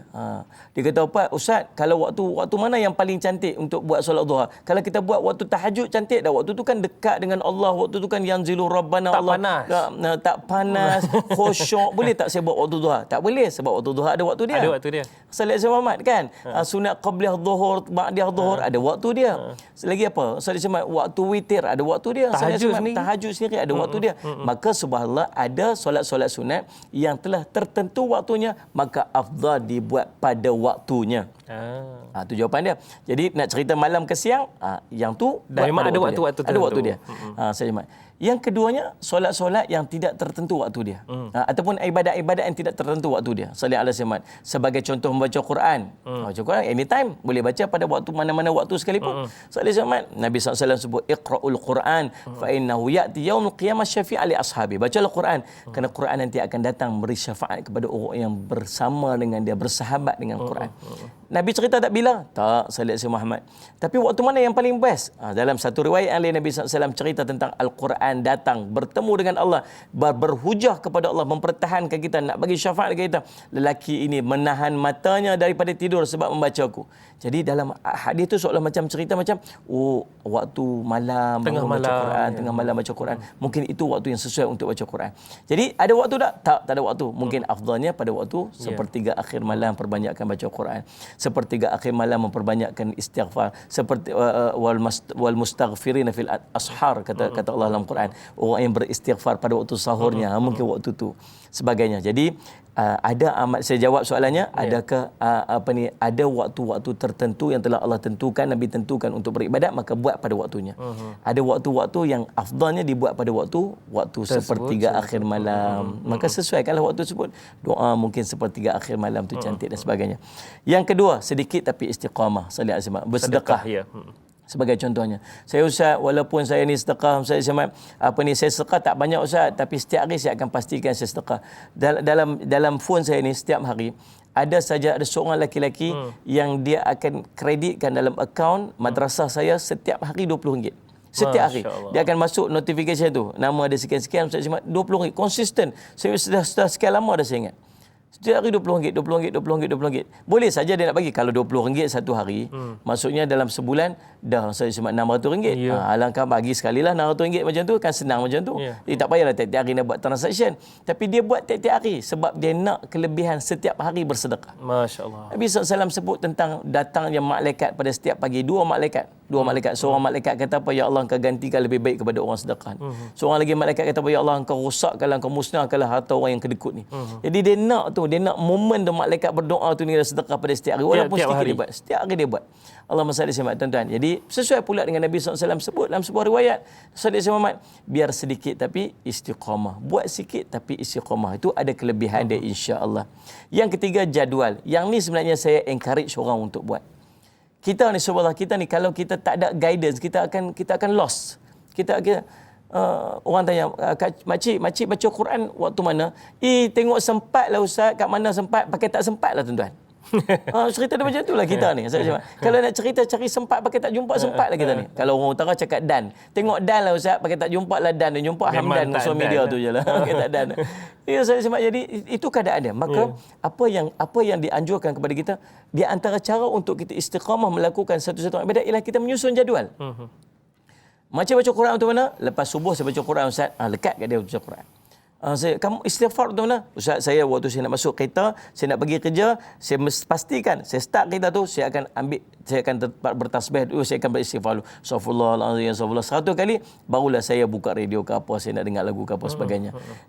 Bila saya sampai sejak office, sebelum masuk office pukul 9 pagi, saya sampai 8.45, saya akan pergi surau dulu, saya akan solat dulu duha. Dia susun jadual amal dia. Dengan menyusun jadual amal ni, insya-Allah ini sedikit usaha untuk kita melakukan, mudah untuk melakukan ibadat. Ni saya pakai ni, dia panggil smartwatch ni. Smartwatch ni, saya dah perhati tadi ni. Smartwatch ni dia do encourage kita untuk buat exercise. Sebab saya tiap hari saya dah tengok, ni belum complete lagi. Ni tak buat lagi, ni tak apa sebagainya. Bila kita tak buat, dia tak buat. Dia semangat kita untuk buat. Dia semangat untuk kita buat. Maka itulah paksa diri untuk exercise. Sebab duk tengok, circle belum siap lagi, circle belum dapat lagi. Sama juga dengan ibadat kita. Kita buat tu, saya semangat tengok. Oh ni, kita dia bercakap terus ya? Pula. Pantas jadi, tengok. Jadi tuan Saleh semua. Jadi subhanallah, kadang-kadang dalam jadual kita tu dia beritahu kat kita sebab ni duha tak buat lagi. Sebab ni baca Quran tak buat lagi. Subhanallah. Jadi subhanallah, kadang-kadang kita duduk tik tu, kita tengok tak siap lagi. Bukan nak tunjuk kat orang. Dia buat jadual elok, dia post tik penuh, dia lekat dekat dia post dekat Instagram dia. Hari ni dah selesai. Dan bukan tunjuk kat orang, dia sebab monitor kita punya pemantauan kita, apa yang telah kita buat, apa yang belum kita buat. Itulah jadual amal. Saya sangat encourage untuk kita ada. Wallahu a'lam.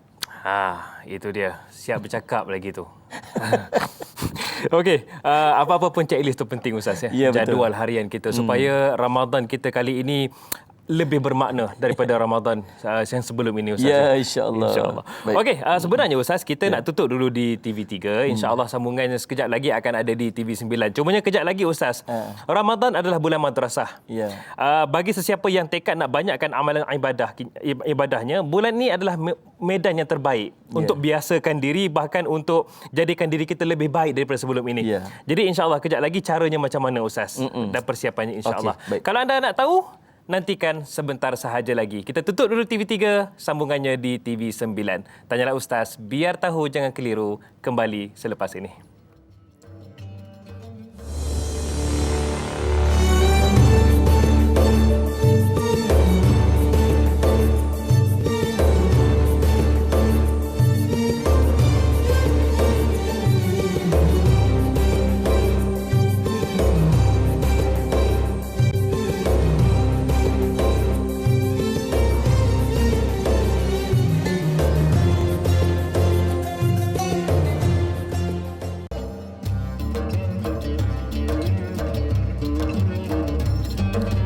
Tanyalah Ustaz, biar tahu jangan keliru. Setiap hari kami bawakan kepada anda topik yang berbeza-beza dan juga kita bawakan ilmuwan yang berbeza latar belakang. Namun tujuannya tetap sama, memberi pencerahan, berkongsi ilmu untuk manfaat kita bersama. Dan hari ini Tanyalah Ustaz menjelang Ramadan bersama dengan saya Da'i Hadari sebagai moderator, dan kita sangat beruntung masih lagi bersama dengan Ustaz Jafri Abu Bakar Al-Mahmudi dari Penang mai ke sini. Alhamdulillah. Hari ini kita bawakan topik perbincangan kita, perbanyakkan ibadah. Okey, masih lagi ada peluang dan ruang untuk anda tanyakan soalan. Hubungi kami di talian 18881677 ataupun boleh sahaja tinggalkan soalan anda di ruangan komen di Facebook rasmi kami, Tanyalah Ustaz TV3. Okey, baik. Ustaz, Ramadan bulan madrasah. Ya. Kalau sebut madrasah ni ada orang macam apa itu madrasah? Bulan sekolah lah. Sekolah. Bagi sesiapa yang tekad nak banyakkan amal ibadah, bulan ni medan terbaik lah untuk istiqamah dilakukan dan juga istiqamah. Jadi bagaimana Ustaz, sebenarnya Ramadan ini adalah satu bulan yang dinanti-nanti, bukan sekadar kita berniat sesuatu di sebelum Ramadan, akan tetapi akan ada hasilnya nanti di hujung Ramadan. Betul. Ada 3 kelompok orang masuk Ramadan dan keluar Ramadan. Yang pertama, kelompok yang tak dapat apa-apa Ramadan. Tak dapat apa-apa. Yang disebut tadilah. Dia dapat puasa je. Lapar dahaga je dia dapat. Yang lain tak dapat apa-apa. Maksud dia dapat dia masuk program Ramadan tapi tak dapat manfaat. Tak dapat apa-apa. Yang kedua, kelompok yang dia panggil sebut penyembah Ramadan. Ada penyembah Ramadan dia masuk Ramadan, dia all out. Ibadat non-stop, tapi keluar Ramadan tak ada hasil. Hilang. Royubul ruyub. Tak tahu pergi mana. Kan, masjid tak pergi dah, apa semua tak pergi dah, apa tak ada apa. Tak ada apa-apa. Kelompok yang ketiga, kelompok yang dapat takwa ni. Ya ayyuhallazina amanu kutiba alaikumusiyam kama kutiba alal ladzina min qablikum la'allakum tattaqun. Mudah-mudahan mendapat takwa ni. Orang dia dapat takwa. Tanda dia mendapat takwa ialah nampak perubahan pada ibadat dia. Kalau dulu dia kurang sedekah, keluarnya lebih banyak sedekah. Dulu kurang solat sunat, bertambah ibadat sunat. Dulu kurang puasa sunat, lepas tu dia ada puasa sunat yang dia buat. Maksudnya kualiti ibadatnya bertambah. Sebab apa? Sebab hasil training dalam Ramadan. Dalam Ramadan Allah menyusun program-program amalan kita ni, dia berulang-ulang. Kita ni kalau nak dapat satu, kita kena ulang. Nak hafaz Quran, dia kena ulang-ulang, dia lekat. Betul. Sama juga dengan ibadat-ibadat kita yang lain. Kalau kita rajin-rajin buat, Allah susun ibadat kita sepanjang Ramadan 30 hari, Allah susun ibadat berulang. Puasa selama 30 hari. Malam-malam pula kita bertarawih selama 30 hari. Baca Quran pula selama 30 hari. Non-stop. Sepatutnya bila kita keluar, paling tidak Quran hari itu kita baca 1 juzuk satu hari, paling tidak 1 muka surat satu hari kita dapat. Puasa hari itu 30 hari, paling tidak dapat 3 hari dalam sebulan kita dapat. Jadi bertambahnya itu disebabkan oleh training, hasil daripada training. Bayangkan kalau kita ni dihantar kursus. Oh, bos tengok Allah malas dah kerja, masuk baskat pun lewat, masuk kerja pun malas. Allah, bos kita pergi hantar kursus, pergi dekat mana-mana ke, Cameron Highland ke Langkawi ke, duduk 3 hari 3 malam, dibasuhnya, trainingnya kita, diasuhnya kita, team buildingnya, apa macam-macam lah disusun. Balik-balik tu dengan harapan apa ni? Berubahlah, jadi semangat kerja. Hari tu masuk baskat pukul 9, pukul 7, 8.30 dah sampai dah. Balik kerja pun lambat sebagainya. Nampak? Tapi kalau balik-balik kerja semua lepas training balik-balik, malas kerja lagi, langsung tak datang office, maksudnya training itu tak ada manfaat. Kita takut kita punya Ramadan tak dapat manfaat demikian. Betul. Maka tolonglah, sebab antara kekuatan Ramadan ialah bi'ah dan suasana ibadat. Semua orang pun nak buat ibadat, maka dia bagi kekuatan pada kita untuk ibadat. Maka kekuatan itu jangan dibazirkan. Manfaatkan sungguh-sungguh supaya mudah-mudahan dia akan melekat dalam kehidupan kita. Wallahu a'lam. Bila sebut tentang ibadah Ramadan, ia berkait juga dengan pelbagai lah. Kalau kita ikut kalau kita tengok daripada ruang lingkupnya, banyak ustaz, termasuklah tadi ustaz sebut tentang bagaimana puasa sunat, kemudian ibadah sunat, solat sunatnya. Cumanya ini pula dari sudut yang lain, iaitu berbakti kepada ibu bapa. Kak Ju Zabidi katanya, Assalamualaikum Ustaz Da'i. Waalaikumsalam. Berbakti kepada kedua ibu bapa yang telah uzur merupakan kewajipan seorang anak. Bagaimana cara orang tua yang sedang uzur dapat memperbanyakkan ibadah mereka? Adakah seorang anak boleh menggantikan ibadah orang tua mereka dengan tujuan untuk berbakti kepada ibu bapa? Boleh ke ustaz? Baik, Allah SWT. Terima kasih Kak Ju atas soalan tadi. Semoga tuntutan untuk kita berbakti kepada ibu bapa ni Allah perintah, ini perintah Allah dalam Quran. Betul. Kita seorang pernah berjumpa dengan Sayyidina Umar radhiyallahu an menggendong ibu dia. Saya lihat menggendong ibu dia. Bawa tawaf sambil gendong ibu dia. Lalu subhanallah saya dia berjumpa dengan Sayyidina Umar, lalu kata, apakah terbalas jasa ibuku ini dalam kehidupan dia membesarkan aku, dengan aku bawa dia, aku gendong dia, aku dokong dia ni untuk tawaf ni. Kata Sayyidina Umar, tidak. Walaupun hanya setitik air matanya waktu dia melahirkan kamu, tak terbalas dia apa yang kamu buat ni. Subhanallah. Maksudnya kita tak akan mampu untuk membalas jasa ibu dia. Ada seorang dia komplain dekat kita. Dia kata, ayah saya ni kasar dengan saya, ayah saya ni suka maki hamun saya tak suka pada ayah saya jauhkan diri daripada ayah saya. Ayah saya ni tak ada nilai di sisi saya. Macam tu keadaannya. Lalu Ustaz Syamad, saya tanya, abang ni kerja apa sekarang? Alhamdulillah saya kerja ni demikian. Abang ada anak-anak? Ya, ada anak-anak saya. Alhamdulillah Allah bagi kat saya rezeki yang sangat banyak. Alhamdulillah hidup saya sangat sempurna sekarang ni. Abang, kalau tak kerana ayah dulu yang abang maki hamun tu, yang ayah yang seolah macam tidak ada apa-apa nilai di sisi abang itu, kalau tak kerana dia, abang tak dapat apa yang abang ada sekarang ni. Abang tak hidup pun. Paling tidak ingatlah jasa dia membesarkan, ataupun jasa dia waktu ibu kamu melahirkan kamu dan berusaha untuk membesarkan kamu. Ingat, paling tidak itu ingat. Tak akan mampu untuk kita balas jasa dia. Maka subhanallah, di hujung usia mungkin ayah kita, ibu kita dulu dalam keadaan susah, sakit, tak mampu untuk beribadat dengan sempurna. Menjadi tugas kita untuk mempermudahkan urusan ibadat dia. Ada ibu ayah kita yang terlantar sakit, macam mana kita nak usaha supaya nanti kita boleh sampai waktu solat kita wudukkan dia untuk dia memudahkan usaha dia untuk dia beribadat kepada Allah. Ada di kalangan kita yang membiarkan ibu dan ayah kita bila dia sakit duduk di hospital, tak mampu untuk nak buat ibadat. Waktu ayah saya sakit dulu, saya ingat saya pernah menangis di sisi katil dia. Ayah saya seorang imam kat kampung. Jadi biasa dia duduk kat depan, kita kat belakang. Tapi hari tu disebabkan kuman dia kena kanser. Kuman tu dah masuk ke otak dia, dia tak boleh nak ingat. Saya duduk pimpin bacaan Fatihah untuk solat. Waktu saya menangis sungguh-sungguh. Sebab tak mampu nak tahan bagaimana kita nak bimbing dia untuk membaca Fatihah. Sedangkan itu amalan dia pada setiap hari dia memimpin solat sebagainya. Subhanallah, kita sebagai anak permudahkan urusan ibu dan ayah kita bila dia dah sakit. Dan subhanallah, di antara amalan yang dia boleh buat ialah dengan memperbanyakkan zikrullah.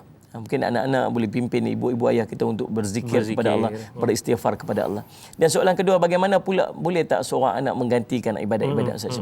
Tuan-tuan, subhanallah, apa saja yang kita buat dalam hidup kita, niatkanlah pahalanya untuk ibu dan ayah kita. Tuan-tuan duduklah majlis kita pada pagi ini, dengar tazkirah. Ada pahala yang Allah akan berikan dekat kita. Dalam hati kita ni, ya Allah, andai ada pahala aku buat ni, ya Allah, sampaikanlah kepada ibu dan ayahku. Kita baca Quran, ya Allah, andai ada pahala ni Ustaz Syamat yang aku baca Quran ni, sampaikanlah kepada ibu dan ayahku. Ustaz Syamat, apa saja yang kita buat, apa sedekah yang kita buat, ya Allah, sedekah ni, infak, wakaf. Ya Allah, niatkan pahalanya kepada ibu dan ayah kita.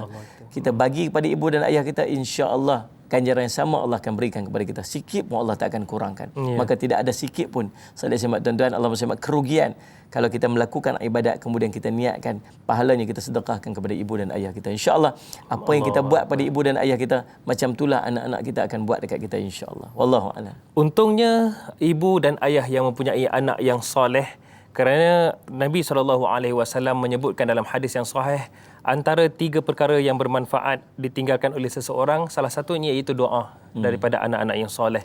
Subhanallah. Baik Ustaz, bila hari ini tajuk kita ataupun kita punya tema kita, Tanyalah Ustaz menjelang Ramadan.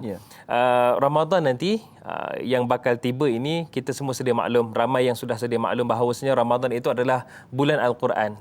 Di mana bulan Ramadan itu diturunkan padanya Al-Quran. Bagaimana Ustaz persiapan kita? Ada orang dia kata 1 Ramadan nantilah saya baca Quran. Sekarang relax dulu katanya. Macam mana Ustaz? Kalau kita tak biasakan sekarang, percayalah nak masuk gear 1 tu berat benar kata orang Perak. Silakan Ustaz. Subhanallah, betul lah Salat Muhammad. Kalau masjid buat maraton, masjid buat maraton. Masjid buat maraton. Baguslah masjid buat program-program macam ni kan. Masjid saya kami buat cycle hari tu. Orang Islam, orang pakai Islam pun masuk. Jambori basikal kan. Penganjurnya masjid. Madrasah saya lah. Jadi Allah SWT, saya semat masjid buat maraton. Jadi masjid buat maraton, saya semat tiba-tiba tak ada orang pun yang mendaftar. Tak ada daftar. Jadi pihak pengurusan masjid kata apa? Semua AJK termasuk imam, Bilal, siap apa semua terpaksa diwajibkan untuk lari dalam maraton tersebut. Tak jauh, 5 km saja. Masya-Allah. Semualah yang siap masjid, yang tu imam masjid tak pernah berjoging. Hari itulah pinjam kasut anak nak masuk apa semua, pakai baju seluar anak apa semua. Kelang kabut pagi tu baru nak tak pernah jogging, tak pernah exercise, tiba-tiba nak lari 5 km. Allahu akbar. Apa jadi? Tak sempat sampai bukan 5 km, 5 meter aja. Jam dah, krem dah. Sakit sana, tegang urat sini apa semua, tak boleh nak pergi dah. Macam tu juga kita dengan Ramadan. Ramadan kita nak fulfill seluruh bulan, 1 bulan tu dengan ibadat. Kita nak bukan sikit-sikit amalan kita buat. Setiap hari puasa. 30 hari puasa setiap hari. Bukan sehari. Sehari pun dah macam apa, ya Allah teruk tengok. Macam tak makan 3 bulan. Baru ini 30 hari non-stop. Kemudian pula Allah SWT, tuan-tuan, malam pula nak bertarawih pula. Lepas tu nak tadarus Quran pula. Sebab tu kita tengok ramai orang yang minggu pertama, ya Allah, tu 1 banyak-banyak, 2 jarang-jarang, 3 kadang-kadang 4 sikit-sikit. Tu apa tu? Tu bukan kahwin daiyah tadi. Itu tarawih nama dia. Itu tarawih. Minggu pertama ramai orang salat tarawih. Sampai belakang-belakang tambah khemah kat belakang. Tanya pengurusi masjid tu, khemah tu sewa. Sewa tu. Saya cuma sebulan sewa. Taklah Ustaz, seminggu je sewa. Dia tahu minggu tu je ramai. Dah pandai predik, dah boleh jangkau dah. Kenapa orang makin kurang? Sebab letih. Orang penat. Kenapa penat? Sebab tak biasa. Kita tak biasa. Kita tak biasa puasa banyak. Tiba-tiba nak puasa banyak. Kita letih lah. Kita tak biasa solat banyak. Bila kita tiba-tiba nak buat solat banyak, kita letih lah. Betul. Kita tak biasa baca Quran dengan banyak. Tiba-tiba baru nak push. Maka tu yang jadi hari pertama 1 juzuk, hari kedua tinggal separuh juzuk, hari ketiga tinggal suku juzuk, hari keempat tinggal juz ya, juz orange, juz apple ya, juz Quran tak jumpa. Sebab kita tak biasa. Maka sebab tu Allah susun cantik Rejab, Sya'ban, Ramadan. Rejab, Allah ni bulan haram, Allah gandakan pahala. Maka start dah baca Quran, start dah puasa sunat, start dah buat ibadat. Masuk Rejab, bertambah lagi ibadat. Masuk Sya'ban, masuk Ramadan. Rejab, masuk Sya'ban, masuk Ramadan gear 1, gear 2, gear 3, masuk Ramadan gear 5, lancar saja perjalanan. Maksudnya Ustaz, beberapa bulan sebelum Ramadan itu sendiri adalah tempoh persediaan untuk masuk dalam Ramadan. Itu sepatutnya, itu yang ditunjukkan dan itulah dia punya plannya. Start Rejab tu dah start dah. Baik, gitu. baik. Allahuakbar. Tapi tak terlambat lagi para penonton sekalian. Kita masih ada masa beberapa hari saja lagi. Cuba insya-Allah. Yang mana yang tahun lepas tu beberapa hari tak puasa tu ganti sekarang ya. Insya-Allah masih ada masa lagi. Kita akan rehat seketika Ustaz. Yep. Insya-Allah kejap lagi kita akan tanyakan kepada Ustaz berkaitan dengan ibadah dalam bulan Ramadan yang mana Rasulullah SAW sendiri titik beratkan. Insya-Allah. Baiklah, kepada anda semua jangan ke mana-mana. Terus bersama dengan kami dalam Tanyalah Ustaz, biar tahu jangan keliru.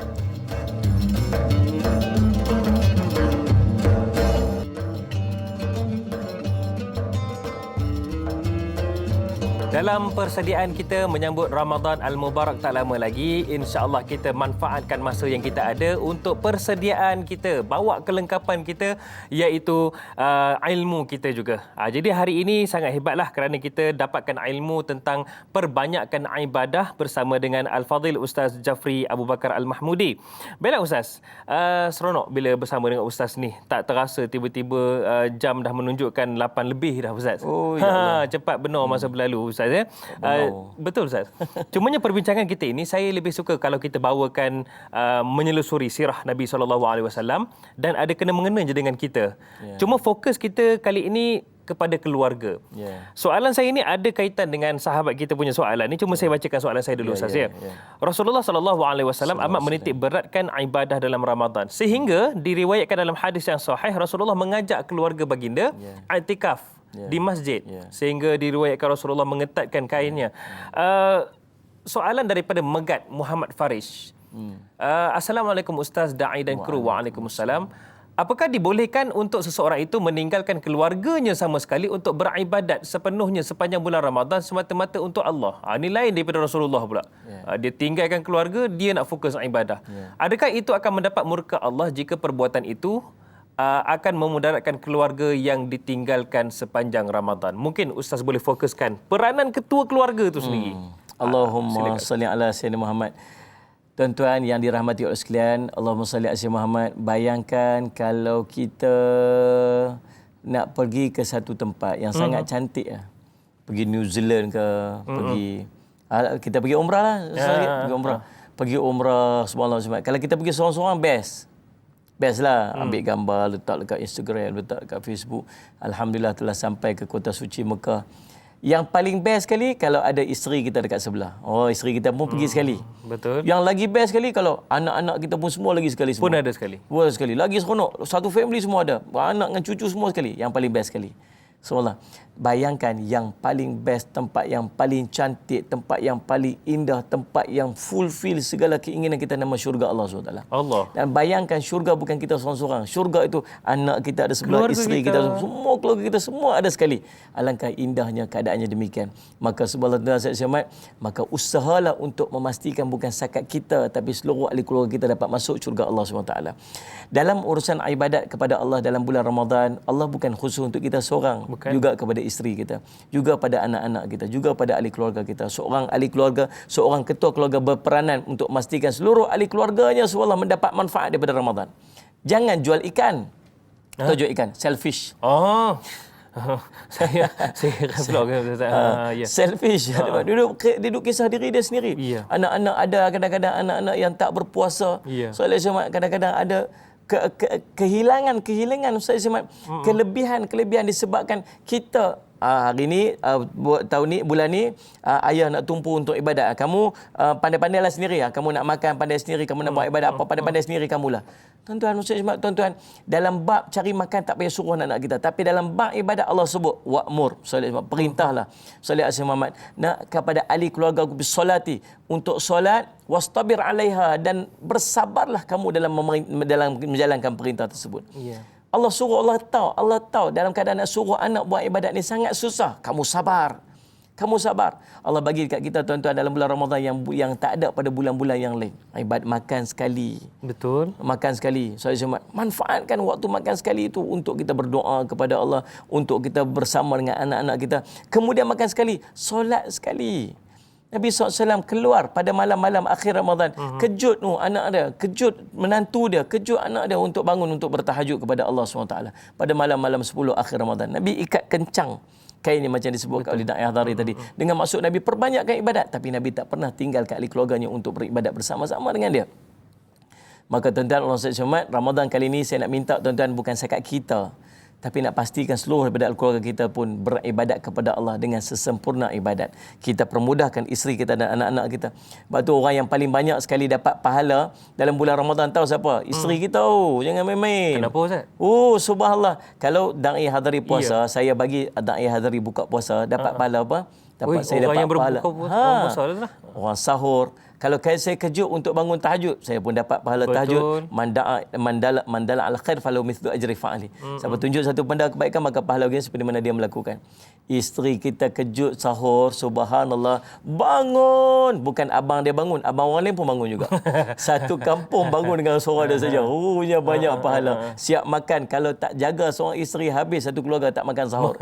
Subhanallah, pahala punya banyak seorang isteri, masya-Allah, tentang masing-masing main peranan masing-masing untuk merebut ganjaran pahala yang begitu banyak dalam bulan Ramadan. Ketua keluarga mesti main peranan yang baik supaya seluruh ahli keluarganya mendapat manfaat daripada keberkatan Ramadan. Wallahu a'lam.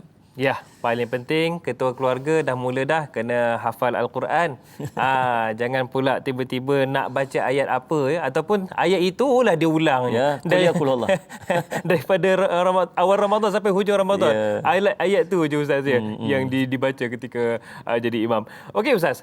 Soalan di Facebook kita, Muhammad Izzuddin katanya, Assalamualaikum Ustaz Jafri, Da'i Hadari dan Warga Kerja. Waalaikumsalam. Orang soleh pada zaman dahulu beberapa bulan sebelum memasuki Ramadan, mereka mula berdoa kepada Allah supaya bertemu dengan bulan Ramadan. Soalan saya, bagaimanakah nak pujuk hati supaya istiqamah berdoa kepada Allah Subhanahu Wa Taala untuk memasuki bulan Ramadan? Silakan Ustaz daripada Izzuddin Pasimah. Orang Pasimah. Pasimah kata salah. Istiqamah doa tu Ustaz. Ya. Dia Allahumma salli alaihi dah apa saja urusan dalam kehidupan kita ni dia terkait dengan iman. Dia terkait dengan iman. Salli alaihi Muhammad. Iman inilah yang membawa kepada dia sama ada dia berusaha atau bersungguh untuk satu perkara ataupun tidak. Nabi SAW sebut, Allahumma salli alaihi Muhammad. Allahumma salli man sama Ramadan imanan wa ihtisaban ghufira lahu ma taqabbal zambi. Hadis sahih riwayat Imam Bukhari. Nabi sebut, barang siapa yang berpuasa dengan iman dan harap sungguh-sungguh pada Allah SWT, maka Allah akan mengampunkan dosa-dosa terdahulu. Yang terdahulu. Nabi SAW sebut tentang Sayyidul Istighfar. Nabi kata, siapa yang membacanya, man qalaha min nahari muqinan. Siapa yang baca pada siang hari dengan iman kepada Allah, beriman sungguh-sungguh kepada Allah, maka saat ini mati pada sebut, maka Allah akan memasukkan dia dalam syurga Allah SWT. Apapun amalan yang kita buat, nak tengok bersungguh ataupun tidak, dia balik pada iman. Orang yang beriman, dia akan sungguh-sungguh buat. Tapi sahabat tanya, Ya Rasulullah, sallallahu alaihi wasallam, nasihatkan kepada aku dengan satu nasihat. Sallallahu alaihi wasallam, wasiatkan kepada aku. Maka Nabi SAW kata, qul amantu billah thumma istaqim. Kamu beriman kepada Allah. Katakan kamu beriman kepada Allah dan istiqamahlah. Nak dapat istiqamah satu benda, dia mesti balik pada iman. Pasal apa kamu buat ni? Pasal saya beriman sungguh dengan janji Allah. Pasal apa kamu buat ni? Saya tengok banyak orang telah diwafatkan oleh Allah sebelum masuk Ramadan. Saya tengok banyak orang yang tak sempat masuk Ramadan. Maka saya takut saya tak dapat masuk Ramadan. Pasal benda duduk depan mata saya. Allah boleh mewafatkan, mematikan seorang itu ikut kepada kehendak-kehendak yang telah tertentu kepadanya. Maka subhanallah, saya takut benda tu. Maka saya jadi orang yang istiqamah untuk berdoa agar saya dapat masuk ke dalam bulan Ramadan. Jadi kunci kepada istiqamah ialah iman kepada Allah SWT. Wallahu a'lam. Sebelum kita berpisah kerana Allah Subhanahu Wa Taala, pelan tindakan kita Ustaz. Ya Allah. Ramadan beberapa hari lagi. Pelan tindakan kita dalam untuk menghadapi Ramadan yang tinggal beberapa hari saja lagi. Para wanita sekalian, apa yang kita boleh buat Ustaz? Sebab ada orang dia fikir, aku ni baca Quran merangkak lagi ni. Macam mana boleh ke tidak ni? Tak confident je rasa. Silakan Ustaz. Nombor satu sekali tuan-tuan, niat kerana Allah SWT. Kita nak masuk Ramadan ni kerana Allah SWT. Yang kedua, Allahumma salli alaihi wasallam, tuan-tuan, azam untuk buat yang paling baik. Dia tak akan jadi satu benda tanpa azam yang hebat. Salli alaihi wasallam. Kita kena azam, Ramadan kali ini jadi Ramadan yang paling istimewa dalam hidup kita. Salli alaihi wasallam, dalam hidup kita. Kita telah bazirkan banyak Ramadan sebelum ni. Ramadan kita buang saja sebelum ni. Buang saja macam tu je. Tapi tahun ni tak mau sia-siakan. Yang ketiga, salli alaihi wasallam, tolong susun jadual amal kita elok-elok. Betul. Tolong jadual. Apa yang kita nak buat? Tolong sebelum waktu kita bangun sahur, bukan bangun makan saja. Waktu tu namanya waktu sahur. Makan itu salah satu benda yang kita buat dalam waktu sahur. Tetapi jangan tinggal untuk solat dulu sebelum kita makan. Salat Muhammad. Kemudian tuan-tuan, solat berjemaah jangan tinggal. Rugi siapa yang tinggal solat berjemaah dalam bulan Ramadan. Sangat-sangat rugi. Saya semak solat-solat sunat tolong susun elok-elok. Baca Quran tolong susun. Jadi tolong susun jadual amal kita tu cantik-cantik supaya subhanallah nanti bila kita masuk Ramadan kita tahu apa yang nak kita buat. Baik. Yang berikutnya yang keempat, cari ilmu nak masuk Ramadan. Supaya kita tak mau nanti kita buat jadi sia-sia, jadi saja-saja. Sebab kita hanya ikut-ikut tanpa kita melakukannya dengan ilmu. Saya disemat. Maka tuan-tuan, ni beberapa benda ni tolong pastikan supaya, dan ingat elok tuan-tuan, kita doakan supaya Ramadan yang kita nak masuk ni Ramadan yang paling istimewa dalam hidup kita. Ramadan yang kita dapat lakukan sebaik mungkin, sesempurna mungkin. Dan kita juga doakan supaya Allah berikan kepada kita ni kesihatan tubuh badan supaya kita dapat melaksanakan dengan baik insya-Allah. Wallahu a'lam. Saya dapat inspirasi Ustaz. Sebelum Ramadan saya nak kena beli jam macam Ustaz. Susun jadual. Apa kaitan jam ni dengan susun jadual? Gurau Ustaz. Sebab boleh bercakap tadi tu. Okey ya Ustaz, Allah. doa sebagai penutup kita Ustaz, silakan. Bismillahirrahmanirrahim. Alhamdulillahirabbil alamin wassalatu wassalamu ala rasulil amin sayyidina Muhammadin wa ala alihi washabi ajmain. Amin. Ya Allah ya Rahman ya Zal Jalal Ikram, kami hampir menghampiri Ramadan-Mu ya Allah. Amin. Ya Allah, Ramadan yang di dalamnya terkandung berbagai kelebihan-kelebihan dan rahmat di sisi-Mu ya Allah. Amin. Bulan yang penuh dengan barakah ya Allah. Ya Allah, Engkau izinkanlah kami untuk masuk dalam Ramadan kali ini ya Allah. Amin. Engkau berilah kekuatan kepada kami. Engkau berilah kehebatan dalam hati kami ya Allah. Amin. Supaya kami dapat melaksanakan Ramadan kali ini dengan sebaik-baiknya ya Allah. Amin. Kami berazam ya Allah untuk melaksanakan yang terbaik dalam Ramadan kali ini ya Allah. Amin. Engkau lapangkanlah hati kami, Engkau ampunkanlah dosa-dosa kami ya Allah. Seandainya dosa-dosa ini menjadi penyebab kepada kemalasan dan beratnya amal kami untuk melakukan amalan di sisi-Mu ya Allah. Amin. Ya Allah ya Rahman, ampunkanlah dosa kami, bimbinglah kami, berilah taufik dan hidayah kepada kami supaya kami dapat melaksanakan beribadat kepadamu dalam bulan Ramadan ini dengan amalan yang sebaik-baiknya ya Allah. Dan ya Allah, tidak akan menjadi sia-sia seandainya amal yang kami lakukan tidak Engkau terima ya Allah. Maka Engkau terimalah segala amal-amal kami ya Allah. Kami takut ya Allah, sebagaimana telah didoakan oleh malaikat Jibril, berapa ramai orang yang masuk dalam bulan Ramadan tapi tidak dapat pengampunan dan didoakan kecelakaan kepada ya Allah. Kami tak mahu jadi orang yang celaka ya Allah. Maka Engkau ampunkanlah dosa-dosa kami. Engkau terimalah amalan kami dalam bulan Ramadan ini ya Allah. Ya Allah, Engkau lembutkanlah hati seluruh ahli keluarga kami untuk beribadat bersama-sama dengan kami dalam bulan Ramadan pada kali ini ya Allah. Rabbana atina fid dunya hasanah wa fil akhirati hasanah wa qina azabannar. Wa sallallahu ala sayyidina Muhammadin wa ala alihi wasallam. Alhamdulillahirabbil alamin. Amin ya rabbal alamin. Terima kasih kepada yang berbahagia Ustaz Jafri Abu Bakar Al-Mahmudi kerana sudi bersama dengan kami. Tanyalah Ustaz pagi ni. InsyaAllah Ustaz ya. Seronok bila masa dengan Ustaz. Ya, ni. ya Allah. Seluruh tu minta maaf lah Ustaz ya. Okey je. InsyaAllah. Baiklah para penonton sekalian, jangan lupa esok bersama dengan sahabat saya Da'i Anas dan bersama dengan seorang ustaz yang dinyatakan sebagai mirip Fitri Yahya. Iaitu Ustaz Muhammad Irfino Johari. Topik kita iaitu perbaiki akhlak. InsyaAllah sama-sama tonton esok. Rindu sangat nak bersahur. Rindu nak berbuka sama-sama. Rindu nak bertarawih. Kali ini Ramadan kembali tiba. Sambutlah dengan penuh kegirangan. Saya Da'i Hadari mohon permisi undur diri sehingga berjumpa lagi. Assalamualaikum warahmatullahi wabarakatuh.